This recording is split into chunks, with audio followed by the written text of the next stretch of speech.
કાર્યક્રમ મહામંથનમાં આપનું સ્વાગત છે। હું છું સુદાન ગઢવી। રાજ્યમાં અતિવૃષ્ટિના કારણે મોટાભાગના ખેડૂતોનો પાક ધોવાઈ ગયો અથવા ઘણા ખેડૂતોને પાક નુકસાનીનો સહન કરવાનો વારો આવ્યો। રાજ્ય સરકારે ધરતીપુત્રીઓને નુકસાનીમાંથી બહાર લાવવા માટે 3700 કરોડ રૂપિયાની સહાયની જાહેરાત કરી છે। આ સહાય 20 જિલ્લાના 123 તાલુકાના ખેડૂતોને મળશે।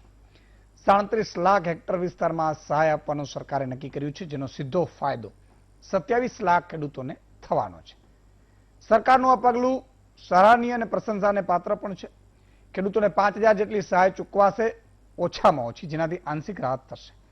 જો કંઈ કેટલાક સવાલો પણ ઊભા થઈ રહ્યા છે કે સરકારની આ સહાય ખેડૂતોને કેટલી ફળશે, કઈ રીતે પહોંચશે, સહાયના પેકેજ સામે સવાલો કેમ થઈ રહ્યા છે, સર્વે પર કેમ ઊભા થઈ રહ્યા છે સવાલ।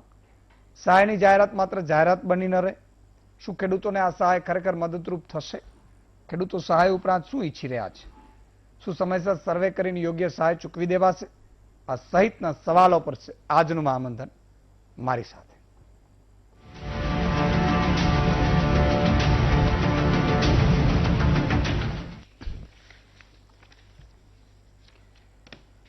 મિત્રો, વીટીવીની સામે તમે ગોઠવાઈ ગયા હશો, મને પૂરો વિશ્વાસ છે। અને આજે ગત વર્ષે તમને યાદ હોય તો ભારે વરસાદના કારણે ખેડૂતોને નુકસાન થયું। સરકારે જાહેરાત કરી હતી 700 કરોડની આસપાસ। એટલે આપણે મહામંથન કરેલું કે 700 કરોડમાં શું થશે। સરકારે 3795 કરોડની બીજા કે ત્રીજા દિવસે જાહેરાત કરીને આપણે અભિનંદન આપ્યા કે ના બરોબર છે। જો કે એમાંથી પૂરતા મળી ગયા હોય એવી રીતે આપણે ચાલીએ, અને તપાસ કરવાનું તો પછી કોંગ્રેસે હોય, કોંગ્રેસના સિર ઉપર, એટલે એ આપણે ચાકીશું। પણ આજે 3700 કરોડ, હું 4-5 દિવસ પહેલા જ મહામંથનમાં મેં વાત કરી હતી કે આમે પાક વીમા કંપનીઓને આ વખતે આપણે પ્રીમિયમે ચૂકવ્યું નથી ચૂકવ્યું રાજ્ય સરકાર કે નથી કેન્દ્ર સરકાર ચૂકવ્યું। સાથે સાથે મારો એક સ્વભાવ છે મિત્રો કે જ્યારે કોઈ પણ વ્યક્તિ સારું કરશે ને એને હું જાહેરમાં પ્રશંસા કરીશ। એ વ્યક્તિ હશે, સંસ્થા હશે કે સરકાર હશે। આજે 3700 કરોડ રૂપિયા આપ્યા છે, હું સરકારને અભિનંદન આપું છું।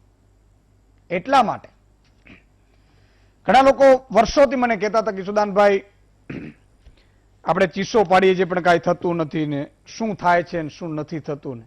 સાહેબ, હિસાબો ગણવા બેસીએ અને કામ ક્યારેય ફળની આશાએ નહીં કરવાનું, કુદરતની આશાએ કરવાનું। આપણે નિમિત્ત છીએ। વીટીવી હોય, ઈશુદાનભાઈ હોય, માત્ર નિમિત્ત છે। મેં પહેલા પણ કહ્યું છે કે તમારી ચિંતા મારા સિર ઉપર છે સાહેબ, કોઈ બેમત નથી। અને તમે મને કહેશો તોય ઘણા લોકો મને એમ કહે ઈશુદાનભાઈ ફોન ઉપર ઈશુદાનભાઈ મળતા જ નથી। મને તમારી પીડા એમને એમ ખબર છે સાહેબ। તમે મને ફોન કરશો નહીં કરશો, પહોંચાડ કોઈ જરૂર નથી। તમારી સંપૂર્ણ, એ યુવાનો હોય, બેરોજગાર યુવાનો હોય, કામદારો હોય, નાના વેપારીઓ હોય, ખેડૂતો હોય કે પછી શિક્ષકો કે તલાટીઓ હોય, તમામની જિમ્મેદારી મેં કહ્યું ને કે જ્યાં જ્યાં જરૂરિયાત પડશે વીટીવી તમારી સાથે ઊભું છે।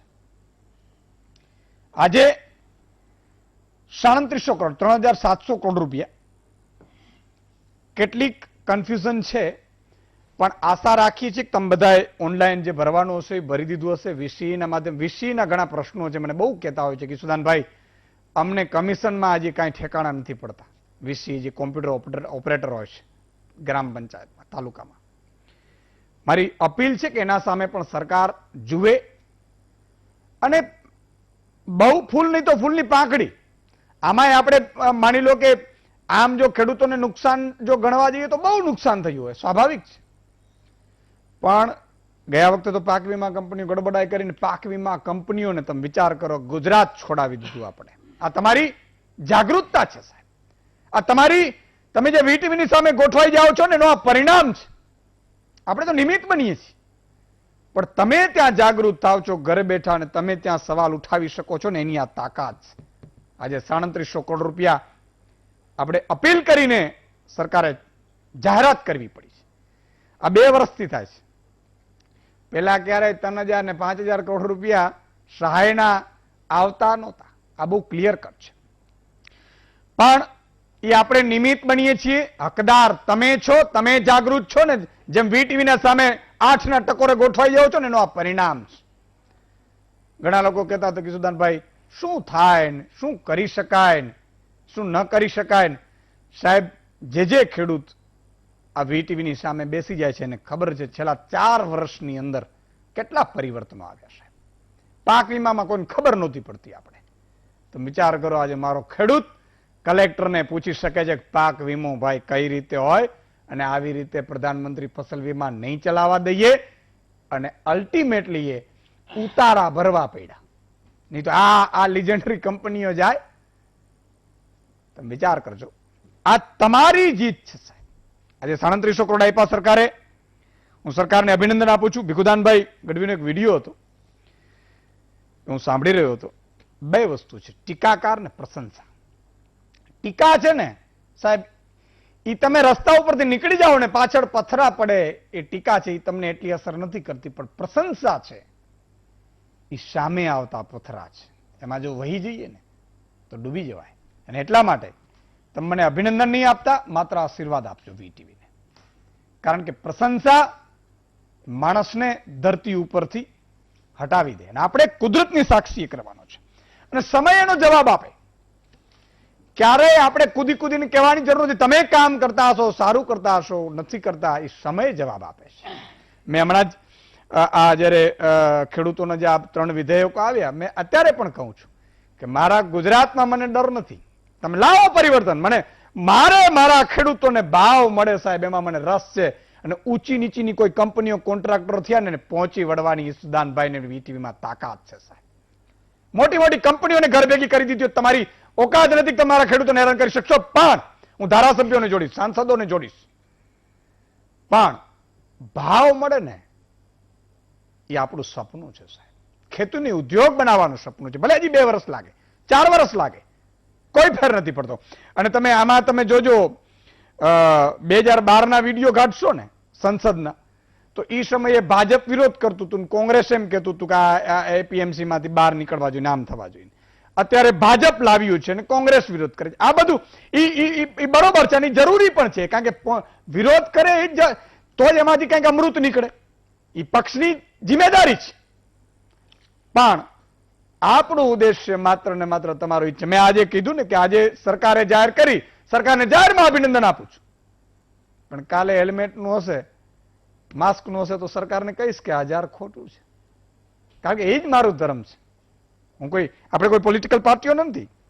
એક મને બહુ દુઃખ થાય છે, પીએમ આવાસ યોજનામાં ફોર્મ મંજૂરી માટે એક બેન છે તલાટી, એને 51,000ની લાંચ લેતા પકડાયા.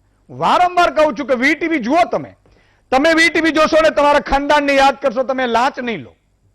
અને એનાથી વધુ તમે માની લીધું એક બૂચ મારવી જ છે, તો તમને ડર હોવું જોઈએ કે હવે મારો ગુજરાતનો નાગરિક જાગૃત થઈ ગયો છે. 1064 ઉપર તમને પકડાવી દેશે, વાર નહીં લાગે. તમારી નોકરીથી હાથ ધોવા પડશે. લખી લેજો. નોકરિયાતો કાન ખોલીને સાંભળી લે. આજે નહીં તો કાલે બૂચ મારી હશે ને ઓકાવીશું તો ખરો, પણ જેલના સળિયા પાછળ મોકલીશું.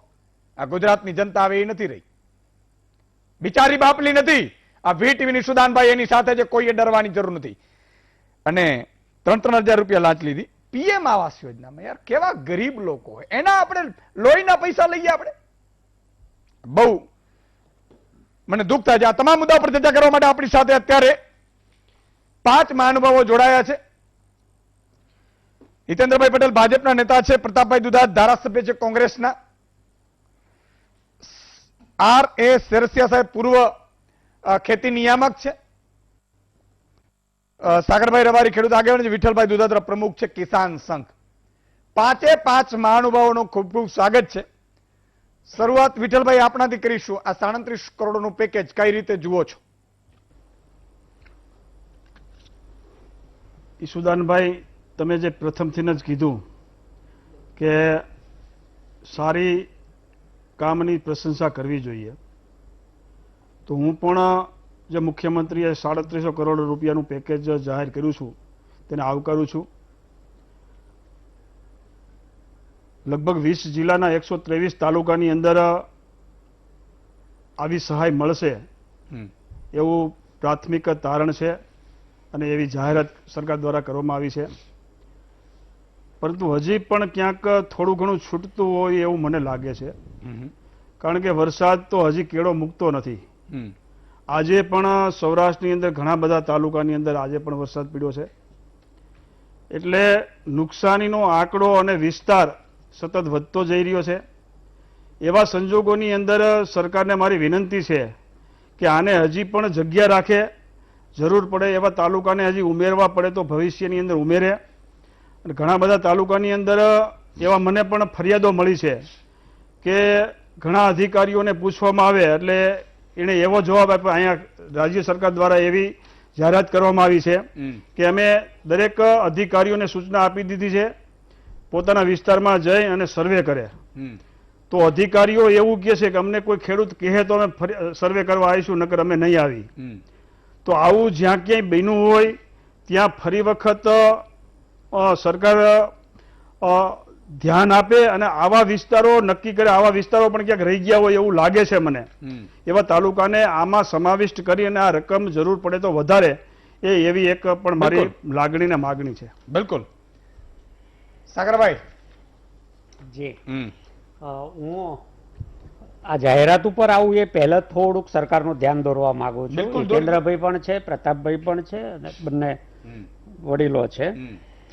ઘણીવાર છે ને અમારે ઉત્તર ગુજરાતમાં કહેવત છે કે કરવા જઈએ કંસાર ને થઈ જાય થૂલી.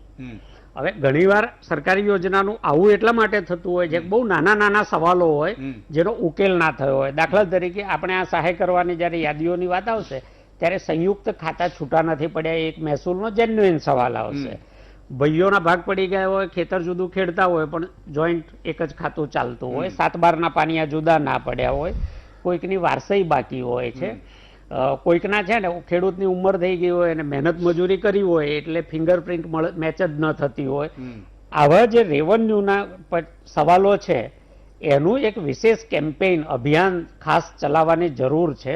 આ એક યોજનાની વાત નથી, ઘણી એવી સરકારી યોજનાઓ છે કે જેમાં ખરેખર સરકારની આપવાની દાનત હોય, ખેડૂત જરૂરિયાતમંદ હોય પણ આવા નાના નાના વાંધા વચકાને કારણે લાભાર્થીઓ લાભથી વંચિત રહી જાય છે. એટલે એક આ ગામડાઓના સવાલો પર એક વિશેષ અઠવાડિયા 15 દિવસનું કેમ્પેઇન સરકાર ચલાવે.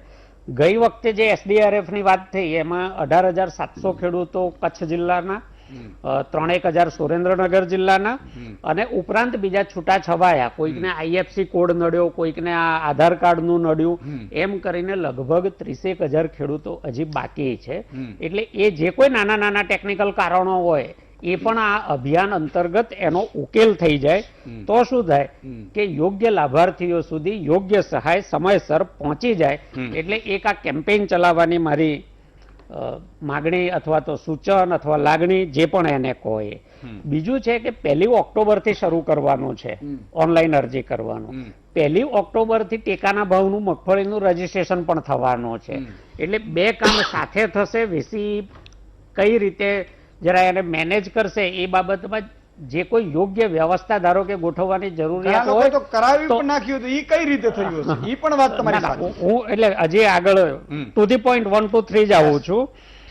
પછી એક અસમંજસ હજી પ્રવર્તી હતી ને આજની તારીખે પણ છે કે જે નુકસાની નોંધાવશે એને ટેકાના ભાવે રજીસ્ટ્રેશન નહીં થાય તો જ્યારે બંને સાથે કરાવવા જશું ત્યારે સ્થાનિક સ્તરે ખેડૂતને આ પ્રશ્નો ના નડે એના માટે અત્યારથી આપણે જાહેરાત અને વ્યવસ્થા ત્યાં જે કોઈ પત્ર વગેરે સૂચના મોકલવાની હોય તો મોકલી દેવી જોઈએ. પછી ચાલુ વરસાદને એમણે કહ્યું વાત સાચી છે, ગઈકાલે મૂળી અને ધાંગધ્રા અને ગારિયાધાર આ બધા વિસ્તારોમાં ગઈકાલે પણ વરસાદ થયો હતો. એટલે ચાલુ વરસાદને ધ્યાનમાં રાખવો જોઈએ. બીજું આમાં એમ છે કે લાભાર્થી ઓનલાઈન અરજી કરશે, પછી અરજી મંજૂર થાય ત્યારે સહાય ખાતામાં જમા થશે.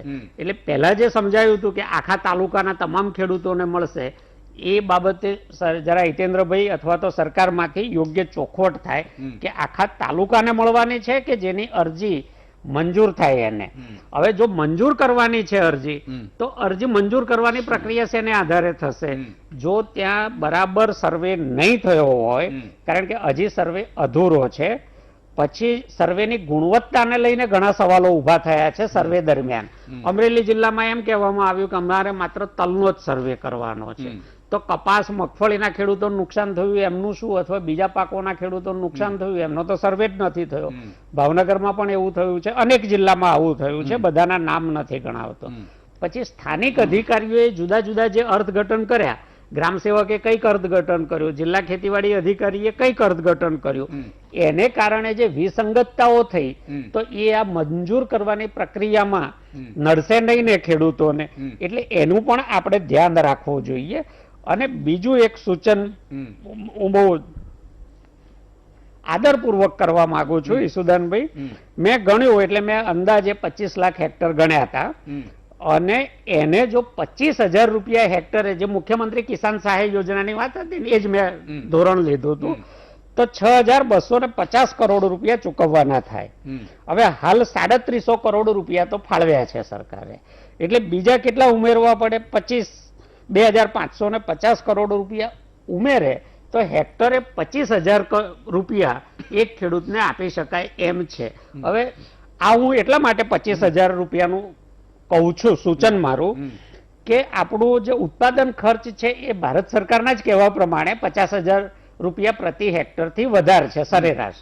કપાસમાં વધારે હોય તો બીજા પાકમાં સહેજ ઓછું હોય, પણ એવરેજ 50,000 થી વધારે છે.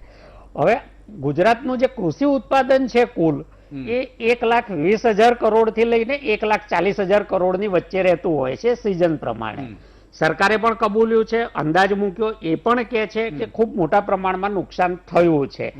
એટલે જો ચોમાસું ઉત્પાદન જ એમાં સૌથી મોટું હોય છે, એને 80,000 થી 1,00,000 કરોડનું ઉત્પાદન ગણીએ ચોમાસું પાકોનું, અને એનું 50% નુકસાન ગણીએ તો ગુજરાતના ખેડૂતોને 40,000 થી 50,000 કરોડ રૂપિયાનું નુકસાન ગયું છે. એ તો આમ પહેલી નજરે આપણને લાગે એવું, એમાં થોડું પ્લસ માઇનસ હોઈ શકે. તો આટલું મોટું નુકસાન થયું હોય એની સામે ધારો કે સરકાર 6,250 કરોડ રૂપિયા આપે તો સરકારને બી 25,000 રૂપિયા હેક્ટરે આપે તો આપ્યા જોગ લાગે, અને જેને મળે એને પણ લાગે કે ના ચલો મને અડધો ખર્ચ તો મારો મળી ગયો. એટલે બંને પક્ષે સારું લાગશે, લેનારને પણ સારું લાગશે, આપનારને પણ સારું લાગશે. એટલે આ મારા કેટલાક સૂચનો છે. બિલકુલ. પ્રતાપભાઈ, ઈશુદાનભાઈ, બે વિસંગતતા છે. 22 દિવસ પહેલા સરકાર એટલે કે વિપક્ષ નેતા અમારા પરેશભાઈને અભિનંદન આપીશ કે એની આગેવાનીમાં કોંગ્રેસે મુહિમ ઉપાડીને જિલ્લા વાઇઝ અમે કમિટી બનાવીને ગામડે ગામડે ખેતરોમાં ગયા. ખેતરો એકદમ સાફ થઈ ગયા, ખેડૂતોને નુકસાન થયું. તુરંત સરકારે ડિક્લેરેશન કર્યું કે ભાઈ તાત્કાલિક 15 દિવસમાં સર્વે કરાવી અને અમે લોકો વળતર આપશું. એને આજે 22મો દિવસ છે. મેં પોતે જાતે ફોર્મ ભરાવ્યા છે મારા મત વિસ્તારની અંદર, કારણ કે ખેડૂત આગેવાન છું, ખેડૂત વિસ્તારથી આવું ત્યારે. જેમ સાગરભાઈ કીધું વિસંગતતા એ પ્રકારની કમિટી બનાવવામાં આવી. કમિટીની અંદર વિસ્તરણ અધિકારી, ગ્રામ સેવક, ગામના ખેડૂત આગેવાન અને સરપંચશ્રી, એમની કમિટી. મારા ખુદના ગામની અંદર મેં મારી નજરે જોયેલી વાત છે કે ખેડૂતના ખેતરે જઈને 33% કે 30% નુકસાન હોય એને વળતર આપવાનું આ પ્રકારની વાત સરકારશ્રીની ગાઈડલાઈન મુજબ અધિકારીઓ અમને જવાબ આપ્યો. હવે ખેડૂત ખેતરે જાય તો 50 વીઘાનું ખેતર હોય, 20 વીઘાનું ખેતર હોય, તો એમાં કયા આધારે એ લોકો નક્કી કરે એ હજુ અધિકારીઓને ખુદને ખબર નથી. રહી વાત સાગરભાઈ વાત કરી તેમ આ પેકેજ સામાન્ય એટલા માટે હું કહી શકું. બે વિસંગતતા બીજી દેખાય કે 4 દિવસ પહેલા કૃષિ મંત્રી એટલે આરસી ફળદુ સાહેબ ડિક્લેર કરે છે કે ગુજરાતની અંદર 13 લાખ હેક્ટરનું નુકસાન છે, અને આજે વિધાનસભાની અંદર જયારે ડિક્લેર કરવામાં આવ્યું તો 37 લાખ હેક્ટરનું નુકસાન થયું. આ બે વાતની અંદર બેઉના મતભેદ એટલા માટે દેખાઈ રહ્યા છે કે 37 લાખ અને 13 લાખ આ 4 દિવસમાંથી આંકડો આવ્યો ક્યાંથી, ક્યાં આધારે 20 જિલ્લાને ડિક્લેર કરવામાં આવ્યા, રહી ગયેલા જિલ્લામાં કેમ વરસાદ નથી પડ્યો કે શું? આજે જ વિધાનસભાની અંદર નીતિનભાઈ વાત કરી કે 125% ઉપરનો વરસાદ ગુજરાતની અંદર પડી ગયો છે, તો રહી ગયેલા જિલ્લાઓને નારાજગી થાય એ પ્રકારનું ડિક્લેરેશન કરવામાં આવ્યું અથવા જમીની વાત કરવામાં નથી આવી.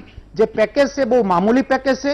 ગયા વર્ષે પણ વિધાનસભાની અંદર ઓક્ટોબર મહિનામાં તમે જે મુહિમ ઉપાડી હતી, અભિનંદન તમને આપીશ કે 700 કરોડની સામે ગઈ વખતે પણ 350 કરોડની વાત થઈ. ફેબ્રુઆરી મહિનાની અંદર વિધાનસભાની અંદર સરકારનો જવાબ છે કે 1200 કરોડ રૂપિયા ચૂકવાના અને બાકીના ચૂકવવાના બાકી છે. તો એ બાકીના ખેડૂતોને ચૂકવશે કે કેમ? રહી વાત પેકેજની, તો જે કુવામાં હોય અવેડામાં આવી ઈશુદાનભાઈ, 20 લાખ કરોડ પેકેજની જાહેરાત દેશ લેવલે વડાપ્રધાન કરતા હોય, 14,000 કરોડની આત્મનિર્ભર પેકેજની વાત ગુજરાતની અંદર થતી હોય. 2008ને હું યાદ અપાવડાવું કે રત્ન કલાકારોને બહુ તકલીફ હતી, ત્યારે આજના વડાપ્રધાન, ત્યારના મુખ્યમંત્રી સુરતની અંદર એનું ભાષણની ક્લિપ તમને જોતી હું આપી શકું, ત્યારે એને રત્ન કલાકારોને પણ પેકેજ આપ્યું હતું. વચ્ચે સદભાવના યાત્રા વખતે પણ જિલ્લે પેકેજો આપ્યા હતા. આજે પણ મારો જિલ્લો વલખા મારાથી પેકેજ ગોતે, પેકેજ છે ક્યાં? ઈશુદાનભાઈ 2015 ની અંદર વિરોધ પક્ષના નેતા પરેશભાઈ ધાનાણીની આગેવાની નીચે બગસરાનું અમારા જિલ્લામાં પૂર આવ્યું. 11 દિવસના અમારા આમરણ ઉપવાસ, 300 કરોડનું ઈશુદાનભાઈ પેકેજ સરકારે જાહેર કર્યું. એ સમયે કિસાન સંઘના જે તે સમયના પ્રમુખ હતા એને પણ આવકાર્યું હતું. પણ 300 કરોડમાંથી આજે પણ મારા જિલ્લાના ઘણા લોકોને વળતર મળ્યું નથી. ત્યારે આ પેકેજ સરકાર, હું એટલા માટે કહી શકું કે ખેડૂતોને ભૂતકાળ કઈ યાદ રહેતો નથી. સરકાર પેકેજ આપે છે, આવકાર લાયક છે, ખેડૂતને લાભ મળે, અભિનંદનને પાત્ર છે. પણ ખેડૂતને છેલ્લા 6 વર્ષની અંદર ઈશુદાનભાઈ, જો ખેડૂતના હિતની આ સરકાર હોય, ખેડૂતના હિતે શું આ સરકારની અંદર વાત હોય, તો હું તમને 6 વર્ષ પૂર્વે વાત કરું કે કપાસનો ભાવ હોય, સિંગનો ભાવ હોય, તલનો ભાવ હોય, કઠોળનો ભાવ હોય, તમે 6 વર્ષ પૂર્વેના ભાવ કાઢી લો અને જોઈ લો. 6 વર્ષ પૂર્વેના ડીએપી 700 રૂપિયાનું ઈશુદાનભાઈ હતું, આજે 1200 રૂપિયા છે. 6 વર્ષ પૂર્વે 200 રૂપિયા આજુબાજુ અમારી યુરિયા ખાતર હતું, એ આજે 300 રૂપિયા છે ને 5 કિલો સાહેબ વજન ઘટાડ્યું. 6 વર્ષ પહેલા ટ્રેક્ટર, આજે તમે લેવા જાઓ 6 વર્ષ પહેલાની ટ્રેક્ટરની યાદી કાઢો, 1.5 લાખ રૂપિયા ખેડૂતનું ટ્રેક્ટર મોંઘું થયું. ખેડૂતનો વેચવા જાય છે ત્યારે ભાવ તો એનો જ છે. પેટ્રોલ ડીઝલ આધારિત ખેતી છે, ત્યારે ડીઝલ આધારિત ખેતીની અંદર 45-47 રૂપિયાનું ડીઝલ આજે 80, 78, 75 વોટેવર એ પૈસાથી જયારે ખેડૂત ખેતી કરે છે ત્યારે એનું ખિસ્સું ખાલી થઈ રહ્યું છે.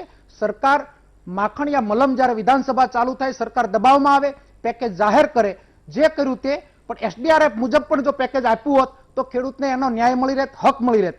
ઘણી બધી વિસંગતતા છે, ત્યારે થોડુંક જાગૃતતા લાવવાની જરૂરિયાત છે. અને આપની ટીવી મારફત ખેડૂતનો જે અવાજ ઉપડી રહ્યો છે ને ખેડૂત પણ જાગૃત થયા છે, ત્યારે કોઈ પણ રાજકીય પક્ષો હશે, ખેડૂતનો આ ખેતી પ્રધાન દેશ છે, ત્યારે ખેતીનું હિત જોવું એ જરૂરી છે. અને આવનાર દિવસોની અંદર શું થાય, આવનાર દિવસોમાં ખબર પડશે સાહેબ. બિલકુલ, એટલે તમે બહુ છણાવટ સારી રીતે કરી. એટલે ગયા વખતમાં 1200 કરોડ જ ચૂકવાયા, બાકી નથી ચૂકવાયા. ગઈ વિધાનસભાની અંદર સાહેબ જવાબ છે.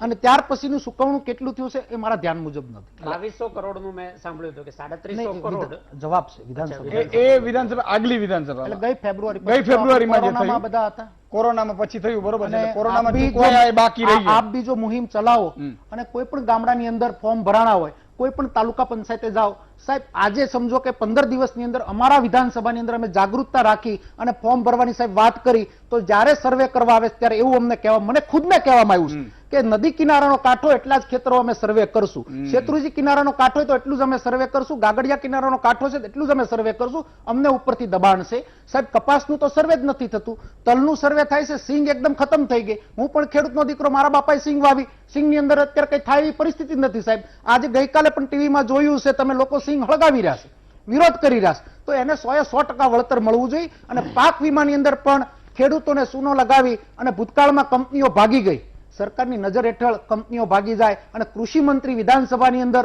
સ્વીકારે કે હા 100% કૃષિ મંત્રીએ પોતે સ્વીકાર્યું કે કેન્દ્રની અંદર અમે ગયા અને કંપનીઓ અમને ચૂનો લગાવીને ભાગી ગયા. આ પરિસ્થિતિ આ ગુજરાત અને હિન્દુસ્તાનની અંદર આપણે જોઈ રહ્યા છીએ. બિલકુલ. હિતેન્દ્રભાઈ, આજે રાજ્યના ખેડૂતોને ચાલુ વર્ષે જે અતિવૃષ્ટિને કારણે માર પડ્યો હતો, સમગ્ર રાજ્યના ખેડૂતો ચિંતામાં હતા. મોંઘામૂલો પાક એમનો જ્યારે નુકસાનીમાં, પાણીમાં તણાવવાની સ્થિતિ હતી, ત્યારે રાજ્યના સંવેદનશીલ મુખ્યમંત્રી માન્ય વિજયભાઈ રૂપાણી, રાજ્યના નાયબ મુખ્યમંત્રી અને નાણામંત્રી જેમના પાસેથી આ પૈસા લેવાના છે એવા આદરણીય નીતિનભાઈ પટેલ, અને રાજ્યના કૃષિ મંત્રી જેમણે સમગ્ર વ્યવસ્થાનું સંચાલન કર્યું છે, એ ત્રણેય મહાનુભાવોને અભિનંદન પાઠવું છું કે રાજ્યના ખેડૂતોની વારે આવીને 350 કરોડ રૂપિયાની માતબર રકમનું પેકેજ આજે ખેડૂતોને સહાય રૂપી આપ્યું છે. હું ફરીથી રિપીટ કરું છું કે આ સહાય છે, વળતર નથી, એટલે એની સાથે સરખાવવામાં ન આવે. પણ છેલ્લા 5 વર્ષથી સતત રાજ્યના ખેડૂતોની વારે એને કેન પ્રકારે જુદા જુદા સ્વરૂપે જે મુશ્કેલી આવી છે એમાં સરકારે સમયસર રાહત આપવાનો પ્રયત્ન કર્યો છે. ડાયરેક્ટ બેનિફિટ યોજનાથી વચેટિયાઓ એમાં ઘૂસ ના મારી જાય ભૂતકાળની જેમ, એ રીતે ખેડૂતના ખાતામાં પૈસા મળી જાય એવી વ્યવસ્થા કરી છે, સમયસર મળી જાય એવી વ્યવસ્થા કરી છે. રાજ્યના 20 જિલ્લાઓમાં, એફેક્ટેડ 20 જિલ્લાઓમાં 123 તાલુકાના કુલ 51 લાખ હેક્ટર જમીનમાં આ વળતરનો લાભ મળવાનો છે. ક્યાંક હમણાં વાત ચિંતા વ્યક્ત થતી હતી, વ્યાજબી વાત છે. કેવી રીતે આપણે એનું સર્વે કરશે, કયા પાકનો સર્વે થશે, કોને કોને મળવા પાત્ર થશે, આપ સૌની ચિંતા ખેડૂતો માટે જાહેર છે, પણ રાજ્ય સરકારની ચિંતા એના કરતા ખેડૂતો માટે અનેક ગણી છે અને એટલે એને આ બધી વાવાઝોડામાંથી પર રહીને એફેક્ટેડ જે 123 તાલુકાઓ 20 જિલ્લાના નક્કી થયા છે એના તમામ 51 લાખ હેક્ટર જમીનના જે લાભાર્થી છે સાગરભાઈ એને લાભ મળવાનો છે. 51 લાખ હેક્ટર જમીનમાં નુકસાન થયું છે, પણ 2 હેક્ટરની જે મર્યાદા છે એના આધારે 37 લાખ હેક્ટરમાં આની સહાય મળવાપાત્ર થશે અને ગુજરાતના 27 લાખ ખેડૂતોને એનો લાભ મળવાનો છે. પ્રતિ હેક્ટર કેન્દ્ર સરકારના એનડીઆરએફના નિયમો પ્રમાણે 6800 રૂપિયા પ્રતિ હેક્ટર અને રાજ્યની સરકારે સંવેદના વ્યક્ત કરીને એનડીઆરએફના નિયમોથી ઉપર ઉઠીને 3200 રૂપિયા જેટલી રકમ રાજ્ય સરકારના કોષમાંથી એડ કરીને કુલ પ્રતિ હેક્ટર 10,000 રૂપિયા લેખે 2 હેક્ટરની મર્યાદામાં આપણે પ્રત્યેક ખેડૂતને આપવાના છીએ. 37 લાખ હેક્ટરમાં આપવાના થાય એટલે 3700 કરોડ રૂપિયાની રકમનું આપણે ચૂકવણું કરવાના છીએ. 1 ઓક્ટોબરથી એની ગ્રામ પંચાયત કક્ષાએ જ પોતાના ગામમાં સ્થાનિક કક્ષાએ એનું રજીસ્ટ્રેશન થવાનું છે. વીસી રજીસ્ટ્રેશન કરશે, સાથે સાથે એમએસપી માટે પણ રજીસ્ટ્રેશન થવાનું છે. આ બંને જોગ એટલા માટે કર્યો છે કે રાજ્યના ખેડૂતોને આ કામ માટે 2 વાર ન જવું પડે, એક સાથે જ આ કામગીરી થઈ જાય એટલા માટે એ વ્યવસ્થા છે. સમયસર અને ચોક્કસ કામગીરી થાય એટલા માટે થોડો સમય એમાં 4-5 દિવસનો આપણે આયોજન માટે રાખેલો છે. એમએસપીની ખરીદીનું કામ અને આ નોંધણીનું કામ સાથે થશે. મને લાગે છે કે ખેડૂતોને અનુકૂળ અને ફાયદારૂપ થશે. આ પેકેજની વાત કરું તો રાજ્યના ખેડૂતોને માટે સરકારની સંવેદનશીલતા, કૃષિ મંત્રીશ્રીએ આ વાત કરી હતી, સરકારે આ વાત કરી હતી. ભૂતકાળમાં જે સ્થિતિ હતી, માન્ય ધારાસભ્યશ્રી વાત કરતા હતા, આમ તો ભૂતકાળમાં જવું નહોતું, પણ ભૂતકાળની વાત કરીએ તો ગુજરાતના જે ખેડૂતોની સ્થિતિ હતી તો કેટલાક આંકડા એમએસપીના હું આપું તો એમએસપીની ખરીદીની જે વાત કરીએ છીએ તો 13-14માં ઘઉંનો ભાવ એમએસપીની ખરીદીમાં 1400 રૂપિયા હતો, આજે 1975 રૂપિયા થયો છે, 41% વધ્યો છે. 13-14માં 3871 કરોડની ખરીદી થઈ હતી, આપણે 19-20માં 7000 કરોડની ખરીદી થઈ છે, 85% એમાં કિંમતમાં વધારો થયો. તમે ચણાની વાત કરો તો 13-14માં 3100 રૂપિયા ભાવ ચણાનો એમએસપી ઉપર હતો, આજે 5100 થયો છે. 65% આ કેન્દ્રમાં આદરણીય મોદી સાહેબની સરકાર બન્યા પછી આ ખરીદીના ભાવમાં વધારો થયો છે. 1423 કરોડની ખરીદીની સામે 3600 કરોડની ખરીદી આ સરકારે ચાલુ સાલે કરી છે. એટલે એટલો મોટો ફેરફાર. તમે મગમાં જુઓ તો 4500 રૂપિયા 13-14માં મગનો એમએસપી નો ભાવ હતો, એની સામે 7175 રૂપિયા ભાવ ચાલુ સાલે થયો છે, એટલે 52% એમાં વધારો થયો છે. ભૂતકાળમાં સરકાર મગની કે સરસવની તો ખરીદી જ નહોતી કરતી, 7 કોમોડિટીની ખરીદી કરતી હતી, અત્યારે 13 કોમોડિટી, એટલે લગભગ ડબલ 150ની ખરીદી કરવાનું કામ પણ આ સરકારે કર્યું છે. લગભગ 50% જેટલા એમાં ભાવોનો વધારો પણ કર્યો છે અને કિંમતમાં પણ તમે જુઓ તો 9 થી 14 એટલે 5 વર્ષમાં જે ખરીદી થઈ હતી એ 3100 મેટ્રિક ટનની ખરીદી થઈ હતી, એની સામે 15 થી 20 એટલે ચાલુ વર્ષના 5 વર્ષમાં સરકારે 4300 મેટ્રિક ટનની ખરીદી કરી છે. અને જો એને કિંમતમાં લઈ જઈએ તો 9 થી 14 સુધી કોંગ્રેસની સરકારમાં 3,76,000 કરોડ રૂપિયાની ખરીદી થઈ હતી, એની સામે 7 લાખ કરોડની ખરીદી, એટલે લગભગ ડબલ ખરીદી આ એનડીએની સરકારે પાછલા 5 વર્ષમાં કરી છે. એટલે સરકારની ખેડૂતો માટે જે પ્રતિબદ્ધતા છે એની આપ સૌ ગુજરાતના સુજ્ઞ ખેડૂતો, ખેડૂત આગેવાનો અંતે જનતા જનાર્દનની સામે નમ્ર ભાવે મૂકવાનો પ્રયાસ કરે છે. એનાથી બીજી વાત કરીએ તો આ પેકેજની વાત કરું પછી પણ જો તમે અગાઉની સરકારમાં માન્ય ધારાસભ્યશ્રી થોડા ઇનપુટ્સની વાત કરતા હતા, ખાતરના ભાવના વધારાની વાત કરતા હતા કે ખેડૂતોની જે સ્થિતિ, હું ક્યાંય એને ડિનાય નથી કરતો, સમય અને સંજોગોને આધારે આંતરરાષ્ટ્રીય બજારમાં જે ભાવો વધ્યા, કારણ કે કમનસીબે આઝાદીના 60 વર્ષ કોંગ્રેસની સરકાર રહી તો ખાતરના ઉત્પાદનમાં જે સ્થિતિ હતી તો આપણે 75% લાવવું પડતું હતું. આજે આપણે એમાં ક્રમશઃ વધારો કરી અને 60% સુધી આપણે લાવવું પડે, 40% પ્રોડક્શન કર્યું છે. પણ તેમ છતાં વિદેશી બાબતોમાં ડોલરનો ભાવ કે વિદેશી ચલણનો ભાવ કે વિદેશી પ્રોડક્શનના ભાવમાં વધારાનો કે નાનો મોટો વધારો થયો છે. પણ એની સામે ખેડૂતોને જે આપણે વિષય આપ્યો છે તો ભૂતકાળમાં એમના વખત સુધીની વાત કરું તો ખેડૂતોના જે 4 લાખ કનેક્શન હતા, બાપ કનેક્શન માગે ને દીકરો જ્યારે ખેતી કરવા આવે ત્યારે 10 વર્ષ પછી કનેક્શન મળે એવી સ્થિતિ હતી. માન્ય કિસાન સંઘના પ્રમુખ છે અને એના આધારે જ આ સરકાર બની છે. બે સવાલ છે એક વિષય એવો તો ડ્રીપ ઇરિગેશનમાં હિતેન્દ્રભાઈ. ગુજરાતમાં કામ જ નતું. આ 15 વર્ષમાં સમગ્ર દેશમાં ડ્રીપ ઇરિગેશનમાં ગુજરાત નંબર 1 બન્યું અને 21 લાખ હેક્ટરમાં આપણે ડ્રીપ ઇરિગેશન કરીએ છીએ. તમે ખેડૂતના વ્યાજની ધિરાણની વાત કરો તો 3000 કરોડ ધિરાણ હતું, આજે 16000 કરોડ ધિરાણ ખેડૂતોને મળે છે. હિતેન્દ્રભાઈ. 25-50 હજાર ધિરાણ લેવા માટે આગેવાનની ભલામણ કરવી પડતી હતી, આજે 3 લાખ સુધીનું ધિરાણ મળે છે. 18% જેટલું વ્યાજ લેતા હતા અને 5% સુધીનું દંડનીય વ્યાજ લેતા હતા. આજે 0%, માત્ર 0% ગુજરાતની સરકાર મને ધિરાણ આપે છે. એક કેન્દ્રની દાખલો સરકાર 4% તમારો આપે કામ પૂરું થાય છે. પહેલા જવાબ આપજો. બધા રાજ્યો, પ્રતાપભાઈ વાત કરતા હતા, એમના કોંગ્રેસ શાસિત રાજ્યો પણ 4% લે છે. આ ગુજરાતની સરકાર, એના મુખ્યમંત્રી 3% પોતે ભોગવે છે અને 0% ધિરાણ આપે છે.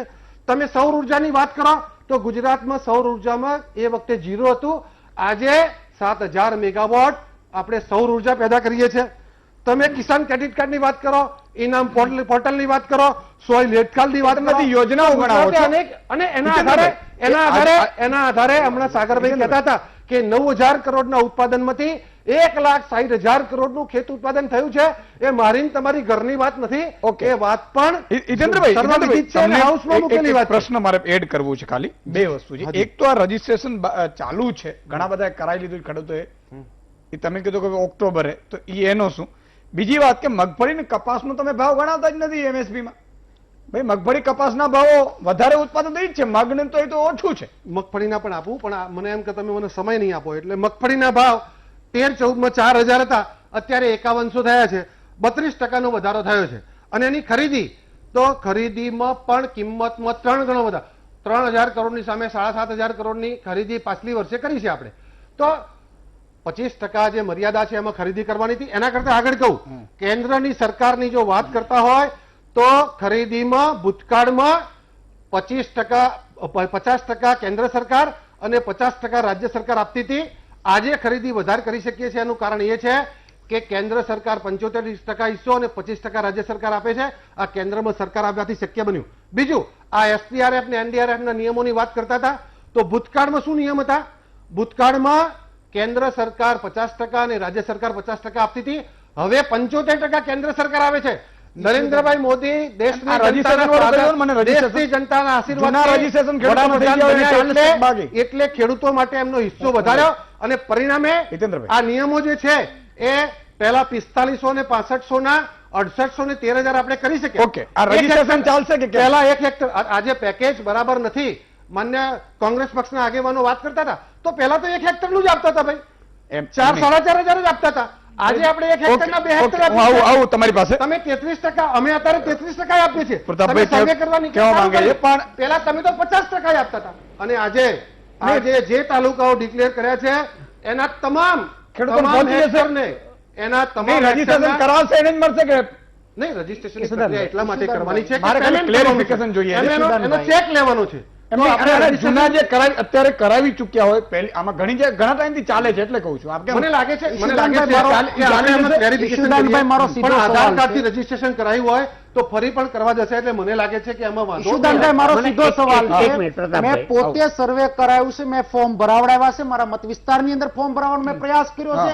ઈ ફોર્મ ભરાવા એને કેન્સલ કરશો કે એને આમાં આવરી લેશો, શું કરશો તમે? હું પ્રતાપભાઈ આપની વાતને તમે જે બીજી વાત કરી, મારી વાત પૂરી કરી લો. તમે જે બીજી વાત કરી કે ખરીદી અમે આ પ્રકારે કરી છે, કપાસની ખરીદી કરી છે, સિંગની ખરીદી કરી, આંકડાકીય તમે જે વાત કરી છે, અમારી સીધી માંગણી છે કે તમે ખેડૂતોને સીધા ખાતામાં સહાય કેમ ન આપી? સિંગના ગોડાઉનો ભર્યા, સિંગની અંદર કૌભાંડ થયું, દેકીરો આલ્યો, ગુજરાત આખું જાણે ઢેફા નાખ્યા, સિંગમાંથી આપણે પૈસા કાઢ્યા. તો તમે જેટલી ખરીદી કરો છો, અમારી સીધી જ માંગણી એ પ્રકારની હતી કે ખેડૂતનો દીકરો સિંગ વાવે તો એ પાણીપત્રકની અંદર સિંગ લખાવે, સિંગ લખાવીને ઓપન માર્કેટની અંદર વેચવા જાય ત્યારે પાકું બિલ જીએસટી વાળું સરકારને રજૂ કરે. તમે 200 રૂપિયા 300 રૂપિયા પર મણે જે આપવા માંગતો એના ખાતામાં કેમ નહીં નાખ્યા? તમે ગોડાઉનો ભાડે રાખી અને તમારા કોઈ પણ સરકારના મળતિયા લોકોને શું કામ ભાડા ચૂકવો છો? તમે શા માટે એમાં અધિકારીઓ રોકો છો? એમાં શા માટે તમે તંત્રને રોકી અને ખેડૂતોને લાઈનોમાં ઉભા રાખો છો? તમે શું કામ ઓપન માર્કેટની અંદર? એના માટે પ્રતાપભાઈ એક આખું મહામંથન કરવું પડે. ખરીદીની જે પ્રક્રિયા છે, મધ્યપ્રદેશમાં આ ગણાઈ જશે કે નહીં? ભાવાંતર રવિ સર યોજના જે દીકોકને જાણી લઈએ તો હું બ્રેક લઈ લઉં. અને એના જે નુકસાન થયા ફોન કરીને જાણી લઈએ હતા, સાગરભાઈ પણ જાણે છે અને એની જે મર્યાદાઓ છે. એટલે સરસિયા રાજ્ય સાહેબ- સરકારની ખેડૂતોને મદદ કરવાની લાગણી હોય, એની યોજના બનાવવાની જવાબદારી સરકારે, ખેડૂતોએ, લોકોએ જેને મેન્ડેટ આપ્યો હોય એની હોય. અને આપની લાગણી છે તો મોડલ તરીકે આપ મહારાષ્ટ્રમાં પણ, આપ પંજાબમાં પણ, આપ કેરાલામાં પણ, આપ ભૂતકાળમાં રાજસ્થાન સરસિયા સાહેબ પાસે જાઓ, એ પહેલા એક નાનું ઉદાહરણ અમે વિરામ લઈ લઈશું. લઉં. ત્યાં અને આ પેકેજ જે છે એ સમગ્ર દેશમાં ગુજરાતે સૌ પ્રથમ આ પહેલ કરી છે. જીતેન્દ્રભાઈ, મને લાગે છે કે મધ્યપ્રદેશમાં પ્રતાપભાઈ- સરકાર શાંતિથી પ્રતાપભાઈએ ટકવાનો જો, દાખલો આપે રાજસ્થાનમાં સરકાર કે ટકવાનો અમે જો, તમારા ઉત્તરાખંડમાં સરકાર તમારા ટકવાનો જો, ત્યાં સરકારને એક અંદર કામ રાજ્યમાં કરવું હોય જો તો ફરી વરસાદ ફરજ છે ને, કરવા માટે નીકળો વરસાદ છો. અનેક રાજ્યોમાં અતિવૃષ્ટિ થઈ છે. ઈશુદાનભાઈ, કોઈએ પણ આવી પહેલ કરી સરકાર હોય, ટકે તો તમે એનું ઉદાહરણ લઈ કોઈ શકો ને. પણ આવી પહેલ તમને તો કરી હોય, લોકશાહીમાં પ્રતાપભાઈ, ભરોસો જ તો મને નથી. એક દાખલો આપો. તમે તો દેવા માફીની વાત કરી અને કરેલા આવી છે, ગયા હતા. કર્યા છે. કુલ્ફી આવી ગયા હતા. કર્યા છે, અને દેવા માફી ટોકન- કર્યા છે. ગુજરાતની અંદર 75,000 કરોડના ટોકન- દેવા માફી ટોકન- 2009 ના ટાઈમની અંદર ઈશુદાનભાઈ કર્યા. ભાઈ, મારા સાદા બે નાના નાના સવાલ તમે છે. વાત કરો છો, મધ્યપ્રદેશની અંદર ખેડૂતના દેવા માફી બંનેને કર્યા છે. પાણી- તમારે ને મામા ઓકે, સરકાર, પાણી પી મામા લઈએ. સરકાર પાસે જાણી લો. એક નાનકડા- ઈશુદાનભાઈ, તમે પૂછો. એક નાનકડો વિરામ લઈ લો, દર્શક આપણા મિત્રો. પેકેજ ઉપર અને શેરસિયા સાહેબ પાસે પણ જાશું, બીજો ટર્ન પણ જાણીશું, થોડીક ક્લેરિફિકેશન છે એ પણ જાણીશું. નાનકડા દર્શક મિત્રો, ફરીથી આપનું સ્વાગત છે. આર.એસ. શેરસિયા સાહેબ પૂર્વ ખેતી નિયામક છે આપણી સાથે. શેરસિયા સાહેબ, આ જે સહાયનો પેકેજ છે એ 27 લાખ ખેડૂતોને આપવાનો છે, એટલે આ પૂરતું કહેવાય, ન કહેવાય, કેટલું અંદાજ, શું કઈ રીતે? ભાઈ, ગુજરાત સરકાર જે આ જાહેર કરી એ ખૂબ જ આનંદદાયક છે, પરંતુ આમાં બે ત્રણ બાબતો જાણવી જરૂરી છે. એક તો આ જે પાકનું જે નુકસાન છે એના માટે પેકેજ જાહેર કરવામાં આવ્યું છે. હવે જે ખેડૂતોને જમીનનું ધોવાણ થયું છે એનો આની અંદર કોઈ ઉલ્લેખ થયો નથી, કારણ કે અતિશય વરસાદને કારણે જમીન પણ ધોવાણી છે અને પાકને પણ નુકસાન થયું છે. બીજું ઈશુદાનભાઈ, આ જે છે એ SDRF ના જે આપણા નોર્મ્સ છે એની હેઠળ જ જે 6800 એટલે 6,800 રૂપિયા પ્રતિ હેક્ટર એમાં જોગવાઈ છે. SDRF ની જે નોર્મ્સ છે એ મુજબ સહાય મળશે, બાકીની રાજ્ય સરકાર ઉમેરશે, એટલે 10,000 નું પેકેટ પર હેક્ટર એમણે જાહેર કર્યું. એ આવકારદાયક છે, એનો કોઈ વાંધો નથી, પરંતુ દરેકને સરખી સહાય મળે છે એ એક આની અંદર વિસંગતતા છે મારી દ્રષ્ટિએ. જેને 33% નુકસાન થયું હોય એને 10,000 મળશે અને જેને 100% નુકસાન થયું હોય એને પણ 10,000 રૂપિયા મળશે.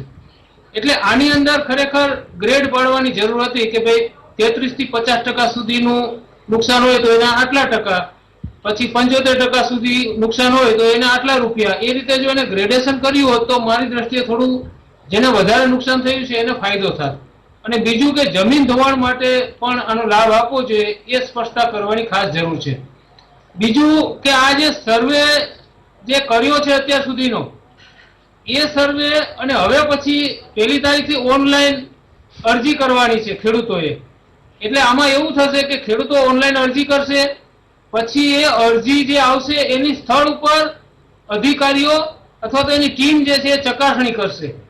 એટલે એ સ્થળ ઉપર જો નુકસાન હશે તો જ એને મળવાપાત્ર થશે.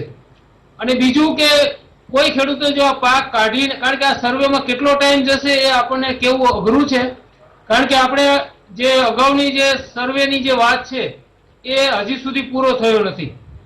તો આ 1લી તારીખે એન્ટ્રી થયા પછી સર્વે ચાલુ થશે, અને એ સર્વે કેટલા દિવસ ચાલશે એ કહેવું મુશ્કેલ છે. એટલે આ બાબતમાં સરકારે અથવા તો ખેતીવાડી ખાતાએ સ્પષ્ટતા બહાર પાડવી જરૂર છે. બીજું કે હજુ તો આ પેકેજ જાહેર કર્યું છે, આ પેકેજમાં કોને કેવી રીતે લાભ મળશે એની સ્પષ્ટ ગાઈડલાઈન જ્યાં સુધી જિલ્લા કક્ષા સુધી નહીં પહોંચે, ગ્રામ્ય કક્ષા સુધી નહીં પહોંચે ત્યાં સુધી અસમંજસની સ્થિતિ ઊભી થવાની છે. કારણ કે આપણે અનેક યોજનાઓ જાહેર કરીએ છીએ, એક આપણે SDRF ના નોર્મ્સની વાત છે, એક આ નવું પેકેજ અત્યારે આવ્યું, બીજું આપણે એક મુખ્યમંત્રી કિસાન સહાય યોજના પણ જાહેર કરી છે. હવે એનું શું થયું એ હજી સુધી કઈ ખબર નથી, એટલે ખેડૂતો મૂંઝવણમાં છે. એટલે કે કઈ યોજના નીચે કઈ સહાય મળશે એની સ્પષ્ટતા જ્યાં સુધી સરકાર બરાબર વ્યવસ્થિત નહીં કરે ત્યાં સુધી આ મુશ્કેલી રહેવાની છે. એટલે આ 2-3 બાબતો, પેકેજ આવકારદાયક છે એની સાથે કોઈ સવાલ નથી, પણ આ જે કોને કોને લાભ મળશે, કેવી રીતે મળશે એની સ્પષ્ટતા છેક નીચે સુધી જાય ઈશુદાનભાઈ, એ ખૂબ જ જરૂરી છે.